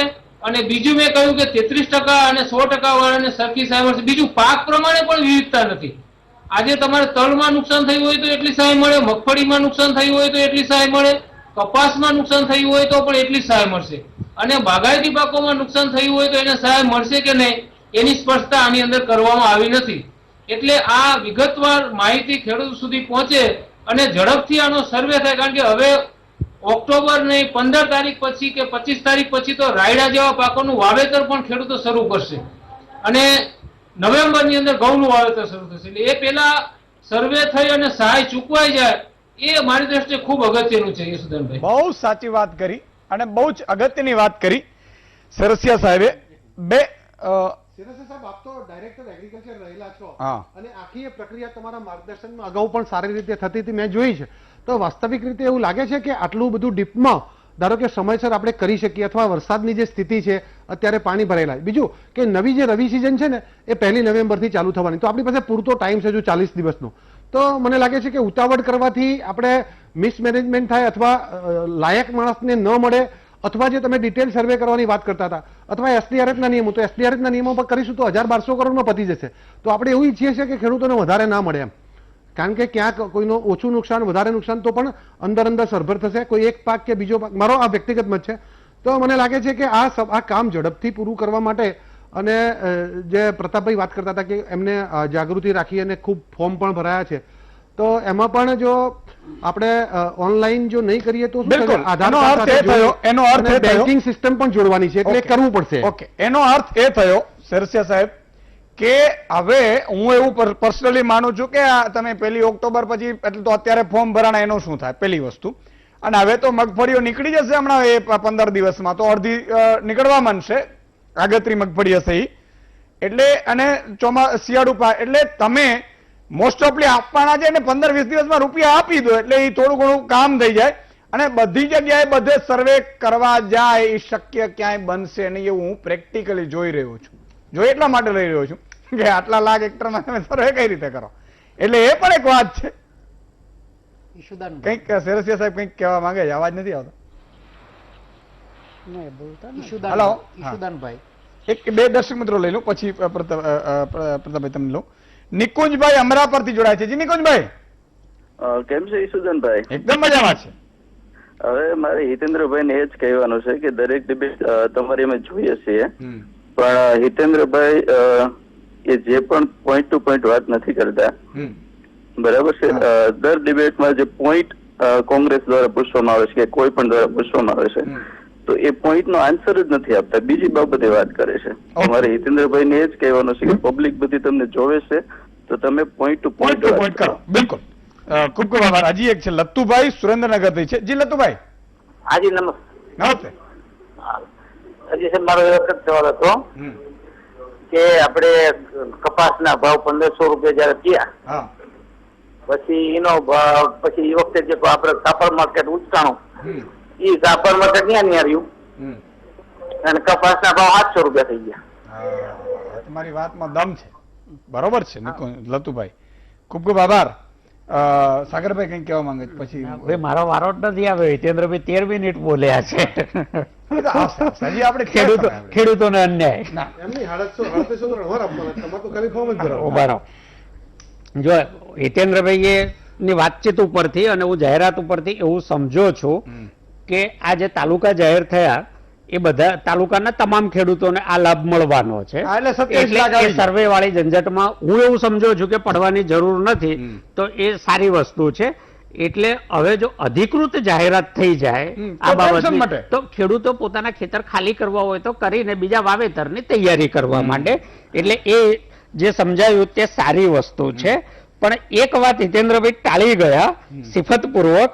મેં પૂછ્યું હતું, બહુ સાદી વાત છે હિતેન્દ્રભાઈ, કે નુકસાનીનું પણ હું ફોર્મ ભરું છું અને માની લો કે મારે 30%, 25%, 20% પાક્યું છે મગફળી અને કપાસ, તો મારે ટેકાના ભાવે વેચવું છે, તો બંને ફોર્મ હું ભરી શકીશ કે નહીં? તો શું છે કે આ જો સ્પષ્ટ સૂચના જાય તો નીચે VCE ના લેવલે કોઈ ખોટા ઘર્ષણો ખેડૂતો અને સ્ટાફ વચ્ચે થાય નહીં. બીજું સરસિયા સાહેબ કહેતા હતા હું એટલી બધી ટેકનિકાલિટીમાં પડવાના મતનો નથી, કારણ કે આપણે થોડી વાસ્તવિકતાનું ધ્યાન રાખીને હું વાત કરવા વાળો માણસ છું. આપણી પાસે એટલો સ્ટાફ હાલ નથી અને રાતોરાત આપણે એટલો સ્ટાફ ભરી શકવાના નથી. અને કોઈ ખેડૂતને ધારો કે 5 રૂપિયા વધારે મળે તો એમાં કઈ રાજ્યની તિજોરીમાં બહુ મોટો બોજ પડી જવાનો નથી. એટલે બહુ ટેકનિકાલિટીમાં ન પડીએ, ઝડપથી જાહેરાત કરીએ, ખેડૂતોને ખેતર ખાલી કરી નવી વાવેતરની તૈયારી કરવાનો સમય આપીએ. 27 લાખ ખેડૂતોને જે લાભ મળવાનો છે, 57 લાખ ખેડૂતો, તો 30 લાખ ખેડૂતોને નુકસાન ના થયું હોય એવું હું માનવા તૈયાર નથી. જે રીતે વરસાદ થયો છે ઈસુદાનભાઈ, જે વ્યાપક વરસાદ થયો છે, તો 30 લાખ ખેડૂતો છૂટી જાય છે. એટલે ક્યાંક ને ક્યાંક સરકારે પુનર્વિચાર કરવાની જરૂર છે. આ મારી વિનંતી છે. બીજું કે નાના ખેડૂતોનું NPA બહુ મોટી રકમ નથી હિતેન્દ્રભાઈ, હું તમારા માધ્યમથી 4,500 કરોડની આજુબાજુ છે. એમાં 2 લોકો દુખી છે. એક તો જે બહુ નાનો ખેડૂત છે એ પોતે બિચારો એની જમીન સલવાઈને બેઠો છે NPA ને કારણે, કોઈ સરકારી યોજનાઓનો લાભ નથી લઈ શકતો, નવું ધિરાણ નથી લઈ શકતો, અને એને જે નાની નાની ગામડાની સહકારી મંડળીઓ ધિરાણ આપીને બેઠી છે એ મંડળીઓનો પણ આર્થિક ભીંસ અત્યારે ભોગવી રહી છે. એટલે સરકારે આમાંથી કોઈક રસ્તો કાઢવો જોઈએ, આ મારું સૂચન છે. અને એનાથી ગુજરાતના બજેટ પર બહુ મોટો બોજ કંઈ પડી જવાનો છે એવું નથી. બીજું મારે એ કહેવું છે કે એમણે જે એટલે જે 5,000 રૂપિયા મિનિમમ આપવાની જાહેરાત કરી ને, 10,000 રૂપિયા મિનિમમ જ કરી દો ભાઈ. 2-3 વીઘાનો ખેડૂત હોય જેને 6 વીઘા ન થતું હોય એને 10,000 રૂપિયા મળશે તો શું મોટું થઈ જવાનું છે. એટલે 10,000 રૂપિયા મિનિમમ કરી દો અને 25,000 રૂપિયા અપર લિમિટ લઈ જાઓ તો રાજ્યની તિજોરી પર 6,500 કરોડ રૂપિયાથી વધારે બોજ પડતો મને દેખાતો નથી. ડબલ કરતા ઓછું તો ઓલમોસ્ટ ડબલ, 350 એટલે 6400 ડબલ થવાનું. ઇન્સ્યોરન્સના બચ્યા છે સાહેબ, મુખ્યમંત્રી કિસાન સહાય યોજનાના બચ્યા છે. એટલે આ બચત ખેડૂતોની SDRF-માં તો 75% કેન્દ્રના આવવાના છે, 25% એટલે અહીંયા 4,000 કરોડ ફાળવે ને તો ત્યાંથી બીજા 4 તરી 12 એટલે 12,000 કરોડ રૂપિયા આવે, અહીંયા 16,000 કરોડ. થોડું એડજસ્ટમેન્ટ કરી અને ખેડૂતોને ભેંસમાંથી બહાર કાઢો. ઈશુદાનભાઈ, વિશ્લેષણભાઈ, સાગરભાઈ પણ સારી વાત કરી કે ભાઈ ટાઈમિંગ પ્રમાણે પહોંચી ના શકીએ, સર્વે થવા માટેની આપણી પાસે એટલા અધિકારીઓ નથી, એટલો સ્ટાફ નથી, ને તમારે પણ સ્વીકારવું પડે, મારે પણ સ્વીકારવું બરોબર. તો એનો મતલબ એમ થયો કે 30 લાખ ખેડૂતો આમાં જે રહી જશે ત્યાંના સ્થાનિક આગેવાનોની શું પરિસ્થિતિ થશે એ પણ સમજવાનો વિષય છે. જેના હાથમાં ધોકો એની ભેંસ ઈમાયેલી વાત થઈ. પેટા ઇલેક્શનો આવી રહી છે, ગુજરાતના બીજા ખેડૂત છેતરાય ના જાય અને ભૂલમાં કંઈક આ પેકેજ પેટા ઇલેક્શનની સીટો ઉપર ન જતું રહે અને બીજાને અન્યાય ન થાય એની પણ આપણે એક જાગૃતતા રાખવી પડશે. એક શ્વેતપત્ર સરકારે બહાર પાડવું જોઈએ કે કયા ખેડૂતોને લાભ મળ્યો, કયા ખેડૂતોને લાભ ન મળ્યો. હવે હું મારી પોતાની વાત કરું કે હું સ્થાનિક આગેવાનો, અધિકારીઓ, અમારા સંકલનો હોય, એક ધારાસભ્ય તરીકે હું સ્વીકારું. ગ્રામ પંચાયતનો સરપંચ હોય તો એના ગ્રામ સેવક વાળે સંકલન હોય, તાલુકા પંચાયતના સભ્ય હોય તો 3 ગામ ઉપર એની પકડ હોય, જિલ્લા પંચાયતના મેમ્બર, બધા જ આગેવાનો, ભાજપ કોંગ્રેસ આપણે બધા જ આગેવાનો ગણી. આની વચ્ચે એક તો અધિકારી પીસાવાનો છે અને સેવાડાનો માનવી આમાં રહી જવાનો છે. 100%ની વાત છે. મજબૂત લોકોને આનો લાભ મળશે. જે રાજકીય આગેવાનો યા તો કાર્યકરો યા તો એ રાજકીય રીતે જોડાયેલા હશે આ લોકોને વધારે લાભ મળશે. બિન રાજકીય લોકો ખેડૂતો છે જે હકીકત બિચારા દુખી છે. સાહેબ હું મારા વિસ્તારની વાત કરું, આંબા ગામ છે, ભેસવડી ગામ છે, સેઢાવદર ગામ છે, સાવર ગામ છે, આગળ જાવ તો બવાડા, ઇંગોરાળા, અમારું ક્રાકસથી જઈને સાહેબ આગળ ફિફાદ અને ગોબા ગામડાની અંદર એકદમ પાક નષ્ટ થઈ ગયો છે. અને અમુક એવા વિસ્તાર છે, મેં તો મારું જે નજરે જોયું એની વાત કરું છું કે જુનાગઢ વિસ્તારની અંદર સદંતર પાક નિષ્ફળ, મારા વિસ્તારની અંદર આખી જમીનો રેસક થઈ ગઈ સાહેબ. કે જે ડુંગરાળ જમીન છે, નદી કિનારાની સિવાયની જમીનો છે કે પાણી જે ઉપર કુવામાંથી ચાલ્યા જાય છે તો 100% નુકસાન છે. ધોવાણ તો છે, એના તો ખેતરો સાફ થઈ ગયા. બીજું ઈશુદાનભાઈ તમારે મુહિમ એવી અકાવવી પડે એમ છે. ગુજરાત આખાની અંદર મેં પણ પ્રશ્ન વિધાનસભાની અંદર પૂછ્યો હતો ભૂતકાળની અંદર કે ગુજરાતના નદી કિનારાના ગામડાઓ કે નદી કિનારાની જે જમીનો છે સાહેબ, 7 બારો વધી છે, જમીન નથી. ઓહો, 7 બારો વધી છે, જમીન નથી.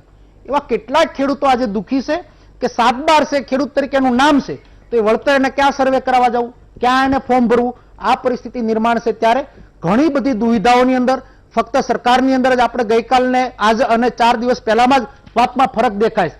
કૃષિ મંત્રી એટલે ખેડૂતોનું હાર્ટ એમની સાથે જોડાયેલું હોય, મુખ્યમંત્રી એટલે ગુજરાતના ફર્સ્ટ નંબરના મેમ્બર ગણાય એક 13 લાખ હેક્ટર કહે છે, એક 37 લાખ હેક્ટર કહે છે, પ્રવક્તા મારા મિત્ર હિતેન્દ્રભાઈ અહીંયા 51 લાખ હેક્ટર કહે છે. તો નિર્ણય કઈ રીતનો આવશે એ પણ એક દુવિધાનો પ્રશ્ન છે. 1 તારીખથી કહે છે કે ઓનલાઈન ફોર્મ ભરશું તો કોના ફોર્મ ભરાય અને કોના નહીં ભરાય. ભૂતકાળમાં પણ કોના ફોર્મ ભરાણા અને કોના નથી ભરાણા, ભૂતકાળના પેકેજો કોને મળ્યા કોને નથી મળ્યા. એટલે મને એવું લાગે છે કે તાલુકે ધક્કા ખાવામાં ખેડૂતો રહેશે. તાલુકે એટલા માટે કે આશા હા, અને રહેવા દેવા કરતાંય સ્પેશિયલ કમિટી બનાવવામાં આવે, કમિટી મારફત સ્પષ્ટ નિર્ણય લે. મેં પણ એવું ઉઘાડું કીધું કે ભાઈ આવો આપણે બધા સાથે મળીને સર્વે કરીએ, હાલો જાય. પણ અધિકારીઓ ઉપર પ્રેશર જ એટલા પ્રકારનું છે કે સિંગનું તલ ઓનલી અમારા વિસ્તારની અંદર સર્વે થયું, નહીં સિંગ નહીં કપાસ. તો કપાસ પણ 100% સાહેબ ફેલ છે. આવું તો આખું ગુજરાત. અને આજે જ નીતિનભાઈ કહે છે કે 125% વરસાદ પડ્યો. જે જમીનની અંદર સાહેબ 25, 30, 35, 40% વરસાદની અંદર પાક લેતા હતા ત્યાં 1.5% વરસાદ સરકાર સ્વીકારી રહી છે ઓન ફ્લોર. તો વધ્યું શું છે? આ પેકેજ તો બહુ મામૂલી, મારી કાઠિયાવાડી ભાષામાં કોઈ માથાના ટોલા બરાબર છે. ઈશુદાનભાઈ મિત્રો 30% પગાર કાપની જે સમર્થન કોંગ્રેસે કર્યું છે વિધાનસભામાં, વિધાનસભા ચાલુ છે ત્યારે તમને ખબર હતો ગયા વર્ષે પગારો વધારી લીધા, ભગવાને કાપી લીધા. એમ તમને જો કુદરત છે ને એની આગળ કોઈ પહોંચતું નથી સાહેબ. બધા તમે જોઈ લો, હરક પદુડા થઈને કે બધા કામ ભાજપ કોંગ્રેસ એક થઈને કરી નાખ્યા ને 2-4 ચીસો પાડીને આમ તેમ. અને જો સાચી રીતે પગાર ઘણા ધારાસભ્યો તો બિચારા વાપરી પણ નાખે, સંપૂર્ણ પગાર લેતા નથી એવા પણ છે. પણ અને પગારથી બહુ થાય પણ નહીં. પણ તો તમે એવું કહો પગાર સિવાય અમે કઈ નહીં કરી. હા, એટલે આ બધી ઘણી બધી કહાનીઓ છે. પણ આજે 30% સમર્થન કરે એટલે કુદરતે રોક્યું. ભાઈ તમે એમ ખાઈ નહીં શકો. પણ ફરીથી એક નાનકડા વિરામનો સમય આવ્યો છે. વિરામ બાદ ફોન લાઈન તો ચાલુ જ છે, મહાનુભાવોનો પણ ટર્ન લેશું. અને આ ચર્ચા ઉપર એક 2-3 મારી મેં કીધું કે હવે આ ફોર્મ ભરાવાની પછી લાઈનો લગાડવાની ધંધા અત્યારે આપણે બંધ કરીને કદાચ પેલું કરી દઈએ ડાયરેક્ટ, તો એ બેટર રહેશે. વિરામ બાદ આવીએ છીએ. વિરામ બાદ દર્શક મિત્રો ફરીથી આપનું સ્વાગત છે. કે દર્શક મિત્ર લઈએ એટલે મને મજા આવી જાય, પ્રાણ આવી જાય સાહેબ. વેલાભાઈ કચ્છથી જોડાયા છે. જી વેલાભાઈ. જય માતાજી શંકરજીભાઈ. જય માતાજી. જય માતાજી. જય માતાજી. અમારા રાપર તાલુકાના કીડિયાનગર ગામ છે કચ્છમાં. રાપર તાલુકાનો સમાવેશ આમાં ખેડૂતમાં થાય છે કે નથી થતો? કઈ લાભદાર છે? હિતેન્દ્રભાઈ ને મારો સવાલ છે. હા, રાપર તાલુકામાં કચ્છમાં સમાવેશ થાય છે કે નથી થતો? શું નથી થતું? આમાં ખેડૂતને લાભ મળશે કે નહીં મળે? મળશે. બિલકુલ કચ્છમાં મળશે. આમ તો હું નામ લેવા બેસું તો ઘણા બધા છે, પણ નીચે પટ્ટીમાં ચાલે છે. પણ મળશે, તમે ચિંતા ન કરતા વેલાભાઈ. ખૂબ ખૂબ આભાર. શિવરાજભાઈ સાવરકુંડલાથી જોડાયા છે. જી શિવરાજભાઈ. સાહેબ એક કહેવાનું હતું આપણે કે અત્યારે હાલમાં ગ્રામ સેવકો જે છે એ સર્વે કરે, મતલબમાં જે ઓનલાઈન ક્યાં પૂછી રેડી, તો એ ઓનલાઈન 5 ગામ એક ગ્રામ સેવક ને હોય, એમાં કમસે કમ એક ગામ દીઠ 500 વ્યક્તિ હોય, ખેડૂત ખાતેદાર 500 હોય રેડી. હવે 2500 વ્યક્તિ થાય. હવે ઓનલાઈન એક 1 તારીખ પછી ચાલુ થવાની છે, એમાં 40 દિવસમાં એને પૂરું કરવાનું છે, પણ કોઈ શક્ય એ પૂરું થઈ શકે નહીં. Okay sir. અને બીજો સવાલ એ ભાઈ ને કહેવાનો ભાજપના નેતાને કે ભાજપના વાળાએ ખાલી બટકું આપેલું છે, એને કહી દેજો કે ભાઈ કે કોંગ્રેસના શાસનમાં કેટલી એને કે હાવ એટલે હાવ દેવા માફી કરી છે, એટલે આ કોઈ બહુ મોટી વાત નથી. ઓકે, એ કહી દેશું. ખૂબ ખૂબ આભાર. વિઠ્ઠલભાઈ.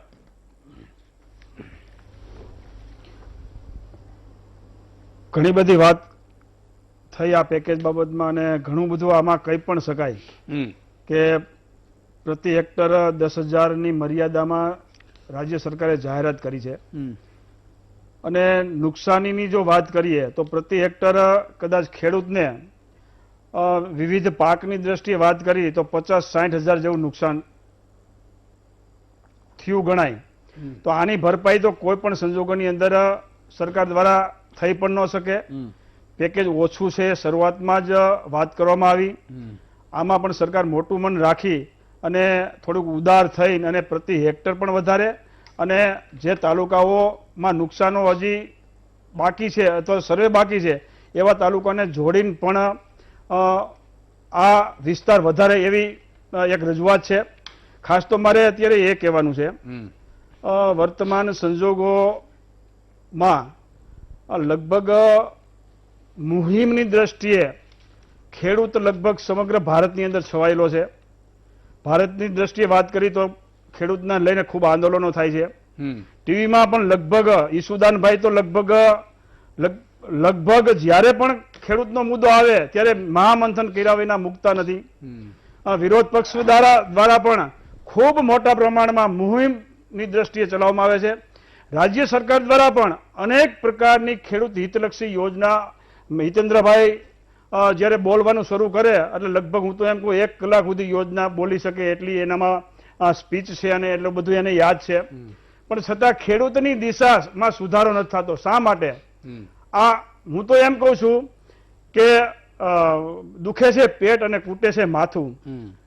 દુખાવો ક્યાંક છે અને આપણે એનો ઉપાય ગમે બીજી ગોતીએ છીએ એવું મને લાગે છે કે ખેડૂતની અત્યાર સુધીમાં એમએસપી ની કોઈ ચિંતા નથી કરી. મિનિમમ સપોર્ટ પ્રાઇસમાં એનો માલ વેચાવો જોઈએ. અત્યારે ટેકાના ભાવની ખરીદીની વાત છે પણ ટેકાના ભાવની ખરીદીની અંદર 25% જ ખેડૂતોનો માલ લેવાય, એમાં 5% સાચા હોય છે અને 20% તો ખોટા હોય છે. આવું થાય છે. તો લગભગ 80 થી 95% લોકોને ખેડૂતોને પોતાના મિનિમમ સપોર્ટ ટેકાનો ભાવ મળતો નથી. હું તો એમ કહું છું ટેકાનો ભાવ તો એક બાજુ રહ્યો, આની પહેલા આપણે પોષણક્ષમ ભાવની વાત કરતા હતા. તો પોષણક્ષમ ભાવ ક્યાં ગયો? ખેડૂતને બેઠો કરવો હોય તો પોષણક્ષમ ભાવ એને મળવો જોઈએ. ટેકાનો ભાવ એ પોષણક્ષમ ભાવ નથી, ટકાવી રાખવાનો ભાવ છે. એ ટકાવી રાખવાનો ભાવ પણ ન મળે તો સ્વાભાવિક રીતે ખેડૂતોની નજર એકાદા પેકેજમાં હોય કે સરકાર અમને કંઈક આપે. હું તો એમ કહું છું કે ખેડૂતોને આવા કોઈ પેકેજની જરૂર નથી. ખેડૂતને એના જરૂર છે એના પોતાના માલના ભાવની જરૂર છે, પોષણક્ષમ માલના ભાવની જરૂર છે. બિલકુલ. અને આ ભાવ મળે એ આવતા દિવસોમાં આંદોલનો પણ એ પ્રકારના થવા જોઈએ. સરકાર વિરોધ પક્ષ દ્વારા પણ ખેડૂતોને માલના ભાવ મળે. હમણાં જ સરકારે એક પ્રતિબંધ મૂક્યો, કેન્દ્ર સરકારે ડુંગળીની નિકાસ ઉપર પ્રતિબંધ મૂક્યો. હું તો એમ કહું છું કે આખા ભારતની અંદર સરકાર દ્વારા સરકાર ઉપર દબાણ થવું જોઈએ, વિરોધ પક્ષ દ્વારા પણ દબાણ થવું જોઈએ કે એ પ્રતિબંધ સરકારને ઉઠાવી લેવો પડે. તો આવા પ્રતિબંધો થાય, જ્યારે નિકાસના પ્રતિબંધો થાય, આયાતની છૂટ મળે, આયાત ઉપર ટેક્સ ફ્રી થાય, ત્યારે મોટા ભાગનું આંદોલન થવું જોઈએ. એ આંદોલન થતું નથી. એને હિસાબે ખેડૂતના માલના ભાવ મળતા નથી. એટલે ખેડૂત બિચારો એમ કહી શકે કે પેકેજ દ્વારા એક રોટલાના બટકામાં મોઢું રાખીને. વિઠ્ઠલભાઈએ બહુ સારી વાત કરી કે આટલું બધું થવા છતાં ખેડૂતોના કેમ નથી આવતા. 3 કારણ છે. એ પહેલું કારણ છે ને ભાવ છે. બહુ સાચી વાત કરી. શું કરે ખબર છે? ઉત્પાદન આવે ને એટલે કે નિકાસ પર પ્રતિબંધ, એને તો 1 જ કલાકનું કામ. પ્રતિબંધ કરે એટલે દબ કરતો નીચે આવી જાય બધું. 70,000 કરોડ રૂપિયાનો તેલ છે એ પરદેશમાંથી આયાત કરવામાં આવે છે. શેના માટે કરો છો? કેન્દ્ર સરકાર કોની છે? 70,000 કરોડ રૂપિયાનો તેલની આયાત કરીને હુંડિયામાં શું કામ ગુમાવો છો તમે? મને એ નથી સમજાતું. જો 70,000 કરોડ રૂપિયાનો તેલની આયાત કેન્દ્ર સરકાર બંધ કરી દે, નરેન્દ્રભાઈ મોદીની સરકાર, સાહેબ અહીંયા 1200 રૂપિયા 1300 રૂપિયા મગફળી તમારે મારે ઘરેથી લેવા આવ્યા. આ ટેકાની જરૂર નથી, જાઓ. ઈ કરવું નથી કે એકાદ ઉદ્યોગપતિઓને કોકના હશે કઈ, મને આપણે બહુ ખબર નથી આમાં, હું તો બહુ એમાં કઈ ખબર ન પડે આપણે. બીજી વાત, 3 પાક લઈ શકે એવું પાણીનો સંગ્રહ માટે ડેમો બનાવો આપણે વધારે. સૌરાષ્ટ્ર અને ઉત્તર ગુજરાત અને કચ્છમાં 5,000 કરોડના ખર્ચે તમે ડેમો બનાવી દો. અને સોલારની વાત કરી તો સોલાર નખાવી દો ખેડૂતોને, વીજળી મળે, પાણી મળે અને 3 પાક લઈ શકે અને 3 પાકના પૂરેપૂરા ભાવ મળે. 20 વીઘાનો ખેડૂત મારો ખૂણાના જમીન ઉપર બંગલો હોય અને અહીંયા લેપટોપથી વેચી શકતો હોય, મોબાઈલથી વેચી શકતો હોય ભાવથી. આ સ્થિતિ લાવવી છે આપણે સાહેબ.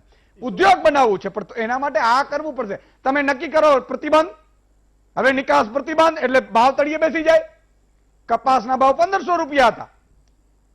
વાત પેલા સાચી કરી. કપડા તો આજે પણ મોંઘા મળે છે. મારે આ મને જોડી પડે કેટલા મળે? બહુ મોંઘી મળે. કેમ મોંઘી મળે? હા ઈસુદાનભાઈ, એક વાત હું જોડવા માંગુ છું. જોડી દો. એક સરસ વાત કરી તેલની આયાતની. તેલની આયાત બહુ મોટા પ્રમાણમાં તેલની આયાત અને એમાં બહુ મોટો ભ્રષ્ટાચાર છે. વૈશ્વિક એમ કે આખા દેશ લેવલનો ભ્રષ્ટાચાર થઈ રહ્યો છે અત્યારે. સિંગ તેલને નામે સિંગ તેલની હું તો એમ કહું છું કે બ્રાન્ડેડ સિંગતેલ કોઈ છે જ નહીં. હું તમને અત્યારે ચેલેન્જ કરું છું ટીવીના માધ્યમથી, આખા ગુજરાતની અંદર સરકારને મિલરોને 20% કે કોઈ પણ સિંગતેલના ડબ્બામાં 100% સિંગતેલ નથી અત્યારે. 100% સિંગતેલને નામે ખાનાર વર્ગને છેતરવામાં આવે છે, એમાં 100% સિંગતેલ નથી. સરકારે છૂટ આપી છે. અત્યારે કોઈ પણ પ્રકારનું લેબોરેટરી ટેસ્ટિંગ થતું નથી. મોટામાં મોટો ભ્રષ્ટાચાર થાય છે અને ખેડૂતને ભાવ ન મળવાનું મોટામાં મોટું કારણ સિંગતેલમાં થતી ભેળસેળ છે. ષડયંત્ર છે. બરોબર છે, બહુ સાચી વાત કરી. ઈશુદાનભાઈ, ખેડૂતના દીકરાને ફક્ત થોડોક સુધારો કરીને જીએસટીમાં આપણે માફી આપીએ. જે કેશુભાઈની સરકાર વખતે, ભાજપ સરકાર વખતે ટ્રેક્ટરનું બળદગાડું કરવામાં આવ્યું હતું, એને પાછું ટ્રેક્ટરની અંદર રૂપાંતર આ સરકારે આપ્યું. એના ટાયરોની અંદર જીએસટી નાખવામાં આવી. ડીઝલ પેટ્રોલની અંદર છેલ્લા આ કોરોના પછી એક્સાઇઝ કેટલી વધી. જો ખેડૂત હિતની જ વાત હોય તો ખેડૂતનો દીકરો પોતે ટ્રેક્ટર લઈને પોતે પેટ્રોલ પંપે પેટ્રોલ પુરાવા યા ડીઝલ પુરાવા જાય, એની ખેડૂત પોતે સાથે લેતો જાય. ડાયરેક્ટ એમને રાહત આપો, ડાયરેક્ટ ડીઝલમાં રાહત આપો, એના ખેત ઓજારોને જીએસટીમાંથી બાદ આપો. બહુ ઈઝી છે, આમાં કઈ બહુ અઘરું કરવાની જરૂરિયાત નથી. પણ એક ખિસ્સામાંથી કાઢી લેવું, બીજા ખિસ્સામાં નાખવું છે અને ગુમરાહ કરવાની પદ્ધતિ હાલની સરકારની પોલિસી હાલી ગઈ. અને લોકો આજે સમજી લો કે તમે નોટબંધી પછીનો આખો ઇતિહાસ જોઈ લો તો છેલ્લા 5 વર્ષથી એકબીજાને ખો આપવા સિવાયનું કોઈ કામ નથી. ખેડૂત આજે દિન પ્રતિદિન પાયમાલ થતો જાય. ખેડૂતના દીકરાઓ ખેતી કરતા નષ્ટ થયા. જો ખેતી સમૃદ્ધ થઈ હોય, ઈશુદાનભાઈ 25 વર્ષથી ગુજરાતમાં ભાજપની સરકાર છે, ખેતી સમૃદ્ધ થઈ તો ખેડૂતના દીકરાને કોઈ દીકરી દેવા ગામડાની અંદર તૈયાર નથી. 50 વાંઢા આટા મારે છે. ખેતી કરવી એ લાયસન્સ ટાઈપનું કામ છે, કારણ કે અમે ખેડૂત સમાજમાંથી આવી એટલે અમને ખબર છે કે ખેડૂતનો દીકરો ખેતી કરતો હોય તો દુધાત્રાભાઈ પણ અહીંયા બેઠા છે, એને ખબર છે કે ગામડે ખેતી જો સમૃદ્ધ હોય તો શા માટે દીકરી કોઈ દેતા નથી. ઘણી કપરી પરિસ્થિતિમાં ખેડૂત જીવી રહ્યો છે. ત્યારે આવનાર દિવસોની અંદર સરકાર કોંગ્રેસ હોય કે ભાજપ હોય, ખેડૂતનું હિતનું વિચારશું. આ ખેતી પ્રધાન દેશ છે, ત્યારે ખેતીના આધારે જ આગળ વધી શકશું. ખેતીને આધારે વધી શકશો. અને હું અપીલ કરું છું, કોઈ જમીન ટુકડો વેચતા નહીં. આ 2-3 વર્ષની મુહિમમાં આટલો પરિવર્તન આવ્યું છે. બીજા 3 વર્ષ જવા દો. પરિવર્તન આપણે લવાડાવવાનો પ્રયાસ કરીશું. પછી તો કુદરતની ઈચ્છા ન આવે થાય પ્રયાસ કરીશું, પણ ખેતીને ઉદ્યોગ બનાવી છે એ નક્કી છે. 40 કે 20 વીઘાનો ખેડૂતો મારો ભાઈ દીકરી અહીંયા દેવા જશે, કારણ કે હવે મજૂરીનો સ્થિતિ એવી ઊભી થશે, નોકરી કોઈ નહીં કરે. એટલી હદે આપણે આ ખેડૂતને ઊંચી લાવવાનું. જી હિતેન્દ્રભાઈ. ઈશુદાનભાઈ, પ્રતાપભાઈના 2 ટર્ન થયા એટલે મને એટલો સમય આપજો. બહુ પેલી વાત નથી કરવી. ખાસ વિઠ્ઠલભાઈએ વાત કરી ને કે દુખે છે પેટ ને કૂટીએ છે માથું, એટલે મારે એ વિષય ઉપર આવવું છે. પણ ટૂંકમાં પેલા મિત્ર કહેતા કે ભાઈ જવાબ નથી આપતા, એટલે પ્રતાપભાઈનો જવાબ આપી દઉં કે સરકાર ડાયરેક્ટ બેનિફિટ યોજના જે લાવી ને, 8 લાખ કરોડ રૂપિયા છેલ્લા 5 વર્ષમાં ડાયરેક્ટ ખાતામાં આપ્યા છે. કિસાન સન્માન નિધિનો હપ્તો ડાયરેક્ટ પહોંચે છે. કોઈની ફરિયાદ નથી આ ભાજપવાળા છે કે કોંગ્રેસવાળા છે. બીજું કે ચિંતા કરતા હતા કે આના મળશે ને આના નહીં મળે, એવું ભાજપમાં ક્યાં હોય જ નહીં. દેવા માફીના 70,000 કરોડમાંથી 35,000 કરોડ રૂપિયા આગેવાનોના ખાતામાં ગયા હતા. અને મહારાષ્ટ્રના મુખ્યમંત્રી દેશમુખના દીકરા રીતેશ દેશમુખના ખાતામાં પણ એ દેવા માફીનો હપ્તો ગયો હતો. અને 35% લોકો ખેડૂત જ નતા, એના ખાતામાં દેવા માફીનો હપ્તો ગયો હતો. એવું આ સરકારમાં નહીં બને એવું આશ્વસ્ત કરું છું.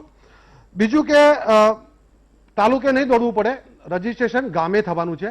અને પેલો ચેક નંબર ને ખાતાની વિગત આપવાની છે ડાયરેક્ટ બેનિફિટ માટે, એટલે બધાએ રજીસ્ટ્રેશન તો કરાવવું જ પડશે. એક ક્લેરિફિકેશન એ કરતો હતો. ત્રીજી બાબત, કેટલીક ખેતીની સ્થિતિ સુધરી ગઈ છે એવું કહેતો નથી, સારી થઈ છે. હજુ ખૂબ કરવાનું બાકી છે. આ સરકારે કર્યું છે અને આ સરકાર જ કરશે એવી રાજ્યના ખેડૂતોને આશ્વાસન આપું છું. કારણ કે 5 વર્ષમાં નિકાસના ક્ષેત્રમાં 2013-14માં કૃષિ પેદાશોની $10 અબજ જે નિકાસ હતી એ $31 અબજ પહોંચી છે. અને મને કહેતા આનંદ થાય છે કે દેશ દુનિયામાં 5મા નંબરનો મોટો કૃષિ પેદાશ નિકાસ કરનારો દેશ આદરણીય નરેન્દ્રભાઈ મોદીના નેતૃત્વની આ ભારતીય જનતા પાર્ટીની સરકારના 6 વર્ષમાં બન્યો છે. એ આપ સૌને જણાવું છું. એક બીજી બાબત કે જે પ્રમાણેની અહીંયા ચર્ચા થતી હતી કે દુખે છે પેટ ને કૂટે છે માથું, એ બહુ સાચી બાબત છે કે એમએસપી ટેમ્પરરી સહાય છે. મેં કિસાન સહાય પેકેજની વાત કરી તો એ વળતર નથી, એ સહાય છે. તો સરકાર કોઈ પણ વસ્તુ આપે, મારે પ્રતાપભાઈને પૂછવું છે કે આખી દુઃખની દવા સ્વામિનાથન કમિટીની ભલામણ હતી. 2004માં આવેલો રિપોર્ટ 14 સુધી વડાપ્રધાનની ઓફિસમાં કેમ મૂકી રાખ્યો, એ દેશની જનતા તમારી પાસે જવાબ માંગે છે. અને આજે ગઈકાલે દેશમાં સંસદે લોકસભા અને રાજ્યસભામાં જે 3 બિલો પસાર કર્યા ને એ દવા છે સૌથી મોટી દવા. રાજ્યના ખેડૂતોને, દેશના ખેડૂતોને જે રીતે બાંધી રાખ્યા હતા પોતાની જણસો વેચવા માટે, પોતે કોન્ટ્રાક્ટ કરવા માટે કે આવશ્યક ચીજ વસ્તુ ધારા હેઠળ લોકોને સ્ટોક કરતા જે રોકી રાખ્યા હતા એમાંથી મુક્તિ આપી અને દેશના ખેડૂતોનું સૌથી મોટું ભલું કરવાનો પ્રયાસ કર્યો હતો કેન્દ્રની સરકારે કર્યો છે. આવનારા દિવસોમાં એનો જે લાભ થવાનો છે એ વર્ણવી શકાય એવો નથી, થોડો સમય લાગશે. પણ એ યોજનાઓમાં જે જોગવાઈ હતી ને એની જરા વાત કરું અને કેન્દ્રની સરકારને ખૂબ ખૂબ અભિનંદન આપું છું કે આ ઐતિહાસિક 3 બિલો જે પાસ કર્યા છે અને એ બિલો 13-14માં અજય માકેનજી અને રાહુલજીની ઉપસ્થિતિમાં એમણે ભાષણ કર્યું હતું કે અમે મોંઘવારી અને કાળા બજારને નાબૂદ કરવા માટે એપીએમસી એક્ટમાં સુધારો કરીશું, કાળા બજાર કાયદામાં સુધારો કરીશું, કોન્ટ્રાક્ટ ફાર્મિંગમાં સુધારો કરીશું. એમણે એ સાચી વાત કરતા હતા. 19-20માં તો એના ચૂંટણી ઢંઢેરામાં 11 નંબરનો અને 21 નંબરનો ઢંઢેરો હતો કે અમે આ કરશું, અમે આ કરશું. જ્યારે ભાજપની સરકારે કર્યું છે ત્યારે વિરોધ કરવા નીકળ્યા છે. માત્ર વિરોધ કરવો એ એમની ભૂમિકા છે. એ સર્જિકલ સ્ટ્રાઇકના પણ પુરાવા માંગે, સીએએ નો પણ વિરોધ કરે, એને રામ મંદિર પણ પસંદ ના આવે, એને કાશ્મીર લઈ લઈએ એ પણ પસંદ ના આવે, એ એની પ્રકૃતિ છે. પણ રાજ્યના ખેડૂતોને આશ્વસ્ત કરું છું કે આ જે 3 કાયદામાં સુધારા કર્યા છે એ સુધારા રાજ્યના ખેડૂતોના હિતમાં છે. એટલા માટે એપીએમસી ક્યાંય નાબૂદ નથી થવાની. જે ખેડૂતને એપીએમસી વેચવું છે ત્યાં પણ વેચી શકે, મહામંથન કરી ચૂક્યા છીએ, વેચવું છે એ પણ વેચી શકે. પણ એનાથી તંદુરસ્ત સ્પર્ધા થશે, ખેડૂતને 10% વધારે ભાવ. બિલકુલ. અહીંયા વાત કરતા હતા હમણાં કે સ્ટોક, જો ખેડૂતોને આ જે ભૂતકાળમાં 1955 જે કાયદો હતો કે ભાઈ સ્ટોક ના કરી શકે, કારણ કે ત્યારે આપણે આયાત કરતા દેશ હતા અને લોકો કાળા બજાર કરીને જનતાને ગેરમાર્ગે દોરતા. આજે બધા નાબૂદ કર્યા. નિકાસકાર હોય એ પૂરતો સ્ટોક કરે તો એ ખરીદી વધારે કરશે તો ખેડૂતને સારા ભાવ મળશે અને કોન્ટ્રાક્ટ ફાર્મિંગ. એક નાનકડો વિરામ લઈ લઉં. આપણને કાયદાથી એનું રક્ષણ મળ્યું છે. એટલા માટે આપ સૌને વિનંતી કરું છું કે આ વિરોધ કરનારા લોકોની સામે નહીં જોતા. આવનારા દિવસોમાં કૃષિ ક્ષેત્રમાં આશા રાખીએ આપણે 1-2 વર્ષ આપણે તો બધા અહીંયા જ રહેવાના છીએ, પછી 2 વર્ષ પછી નહીં થાય તો તમારા કાંઠલા પકડવાના અમારે જ છે. તો આમાં તમે બધી વાતો કરશો તો એમને ભાગી છટકી નહીં શકો. ખેડૂતને લાભ મળશે તો ના તો તૈયાર નહીં. ખેડૂતોને લાભ મળે ને સાહેબ તો હું ના જ કરવા તૈયાર છું. ના ખોટું બોલવું એની પ્રકૃતિ છે. મને મોકો આપો એટલે હવે તમને મોકો આપો. આ 2 નો એક નાનકડો વિરામ બાદ તરત મહાનુભાવ લઈ લો, પછી તમારે પાછા 2 નો મોકો લઈ લઈશ. વિરામ બાદ તરત વિરામ બાદ દર્શક મિત્રો ફરીથી આપનું સ્વાગત છે. સરસિયા સાહેબ સંક્ષિપ્તમાં શું કહેશો? ઈસુદાનભાઈ, મારી એક જ બાબતની સ્પષ્ટતા હિતેન્દ્રભાઈને કરવાની થાય કે આપણે 1 તારીખથી ઓનલાઈન અરજી કરવાની છે અને એના પછી કોઈ સર્વે કરવાનો નથી એવું આપ ખાતરી આપી દો તો બધા પ્રશ્નો હલ થઈ જાય. કારણ કે એનો અર્થ તો એવો થયો કે જેને નુકસાન થયું છે એ 33%થી વધારે છે એવું માની લેવામાં આવે અને અરજી કરે એને દરેકને લાભ મળવાનો છે. આવી સ્પષ્ટતા જો સરકાર તરફથી થઈ જાય તો આમાં કોઈ વિસંગતતા મારી દ્રષ્ટિએ રહેતી નથી. અને બીજી સ્પષ્ટતા સરકારે એ કરવાની થાય છે કે મુખ્યમંત્રી કિસાન સહાય યોજના જે જાહેર કરી છે એનું હવે શું કરવાનું થાય છે એની પણ એક સ્પષ્ટતા જો સરકારમાંથી જાય તો ખેડૂતોને જે મુશ્કેલી છે એ દૂર થઈ જાય. બીજું કે જે આપણે જમીન ધોવાનું આની અંદર કોઈ બેનિફિટ મળવાનો છે કે નહીં એની સ્પષ્ટતા પણ સરકારે કરવાની જરૂર છે. એટલે આ જો સ્પષ્ટતા સરકારમાંથી ચોક્કસ અને 2-3 દિવસની અંદર જાય તો જ આ પેકેજનો 100% લાભ ખેડૂતને મળશે અને સમયસર એનો અમલ થશે. કારણ કે નહીતર ખેડૂતો બીજા પાકોનું વાવેતર શરૂ કરવાની રાહમાં જોવાના નથી અને એને વાવેતર તરત કરી દેવું પડશે. બિલકુલ. સાગરભાઈ, હું પહેલા તો જ્યાં આપણે તેલની વાત ચાલતી હતી ત્યાંથી શરૂ કરું. 225 મિલિયન મેટ્રિક ટનની જરૂર છે ભારતની. 75 મિલિયન મેટ્રિક ટન પકવીએ છીએ અને 150 મિલિયન મેટ્રિક ટનની આયાત કરીએ છીએ. એક દિવસમાં નહીં પણ ક્રમશઃ આયાત ઘટાડવા માંડો તો ઓટોમેટિક મગફળી, રાયડો, સોયાબીન એ બધાના જ ભાવો ઊંચા ચડવા માંડશે. બીજું તરત કરી શકે, રાજ્ય સરકાર પણ કરી શકે એવું એ છે કે આજે પણ શુદ્ધ કહેવાતા સિંગતેલમાં 30% ઓફિશિયલ રાયડાનું તેલ અને બીજા તેલ મિક્સ કરવાની પરવાનગી છે, કાયદેસર માન્યતા છે. એટલે એ જો મિક્સિંગ ઘટાડો તો 100% શુદ્ધ સિંગ તેલનો ભાવ વધશે, એની સાથે સાથે મગફળીના ભાવો, બજાર ભાવો વધશે. બીજું આપણે ટેકાના ભાવની ચર્ચા જે કરતા હતા, જુઓ ટેકાના ભાવમાં મેં ક્યારેય પેલી એમાં નથી પડ્યો. હિતેન્દ્રભાઈ આંકડા આપતા હતા એ પણ કંઈ બહુ ગૌરવ લેવા જેવા નથી. એ ટેકો છે. આપણો પ્રયત્ન, આપણું ધ્યેય અને આપણી મહેનત હોવી જોઈએ સારા બજાર ભાવ મળે. શા માટે ખેડૂત ટેકો લેવા જાય? એ પોતે સક્ષમ મજબૂતીથી ટટ્ટાર શા માટે ના ઊભો રહે?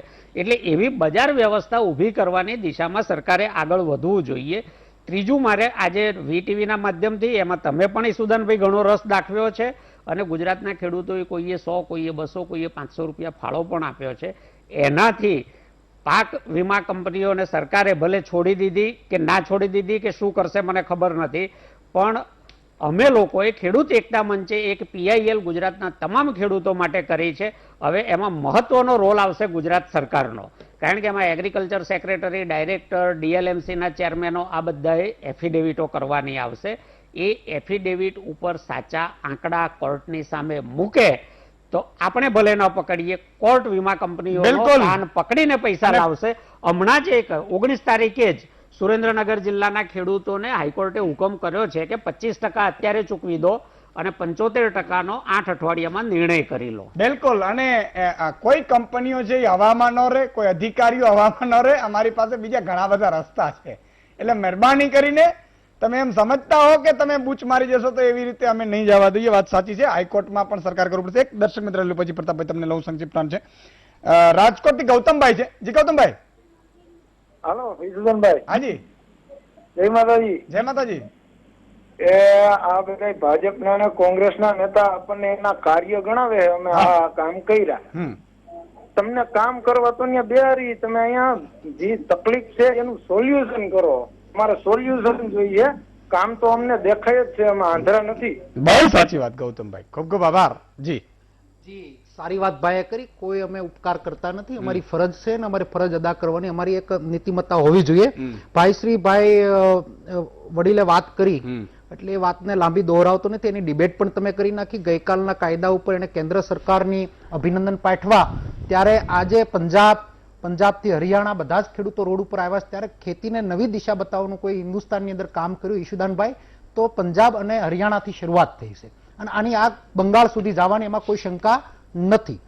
વિસંગતતા યા તો શંકા ત્યાં થઈ રહી છે કે એમની જ પાર્ટીનું ઘટક એટલે કે પાયાનું જે પેદા કરવામાં, ભાજપને પેદા કરવામાં કોઈ સાથે હોય તો અકાલી દળ બાદલ પરિવાર હતો, આ બાજુ શિવસેના સરકાર હતી. ગઈકાલે હરસિમત કૌર નામની બાદલ એટલે કે એમની કેબિનેટ મિનિસ્ટર રાજીનામું આપ્યું છે.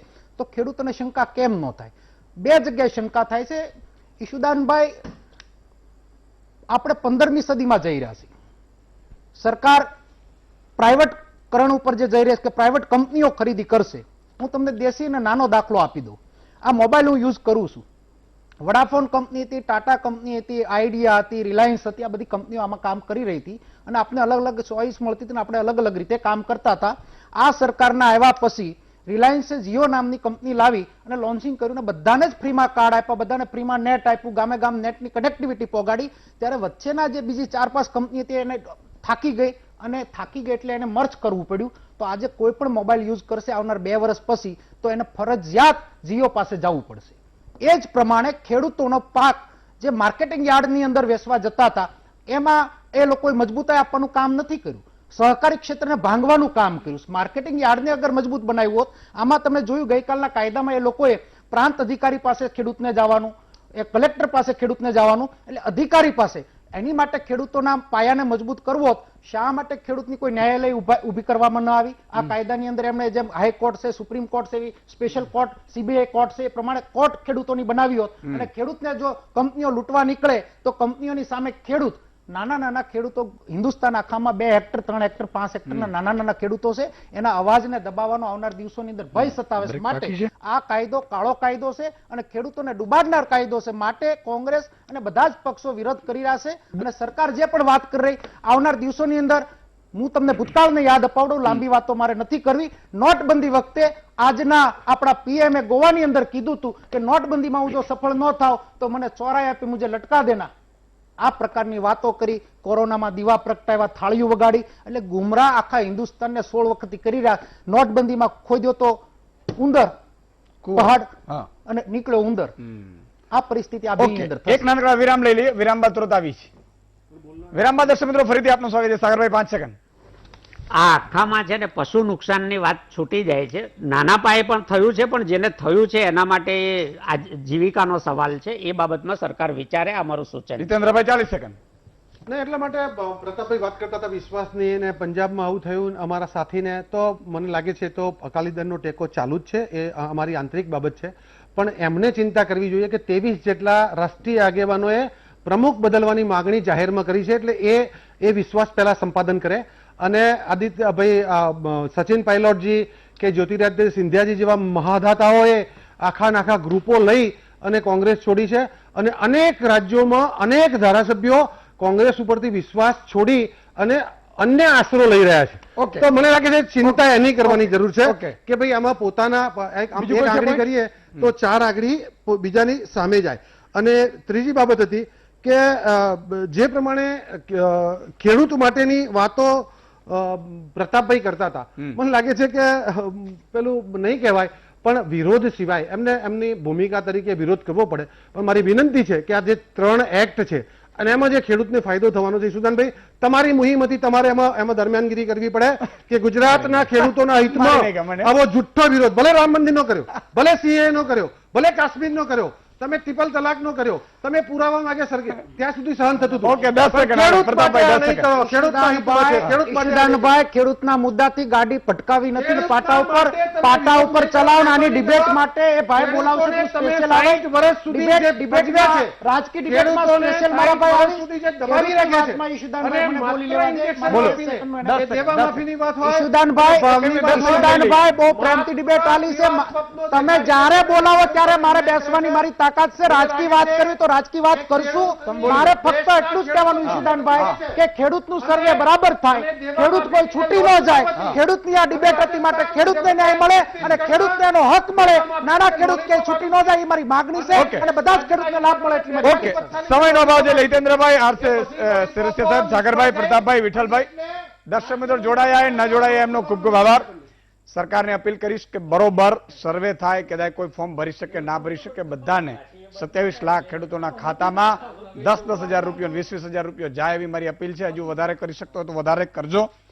અને આપણે બધાએ દરેક ખેડૂત છે એ પણ મારી વિનંતી છે કે નુકસાન જો થયું હોય તો તમે પેલા એ કરાવી લેજો. એટલે એમાં અને ચેક નંબર જે આપવાનો એ આપી દેવાનો, એટલે આપણે પછી વાંધો ના આવે. એટલે આ મારી અપીલ છે. પણ કોરોનાથી ચિંતા રાખજો, ભીડ ન થાય અને વીસીના પગારનો કંઈક વિચારજો, મારી એક વિનંતી છે. વધુ સમાચાર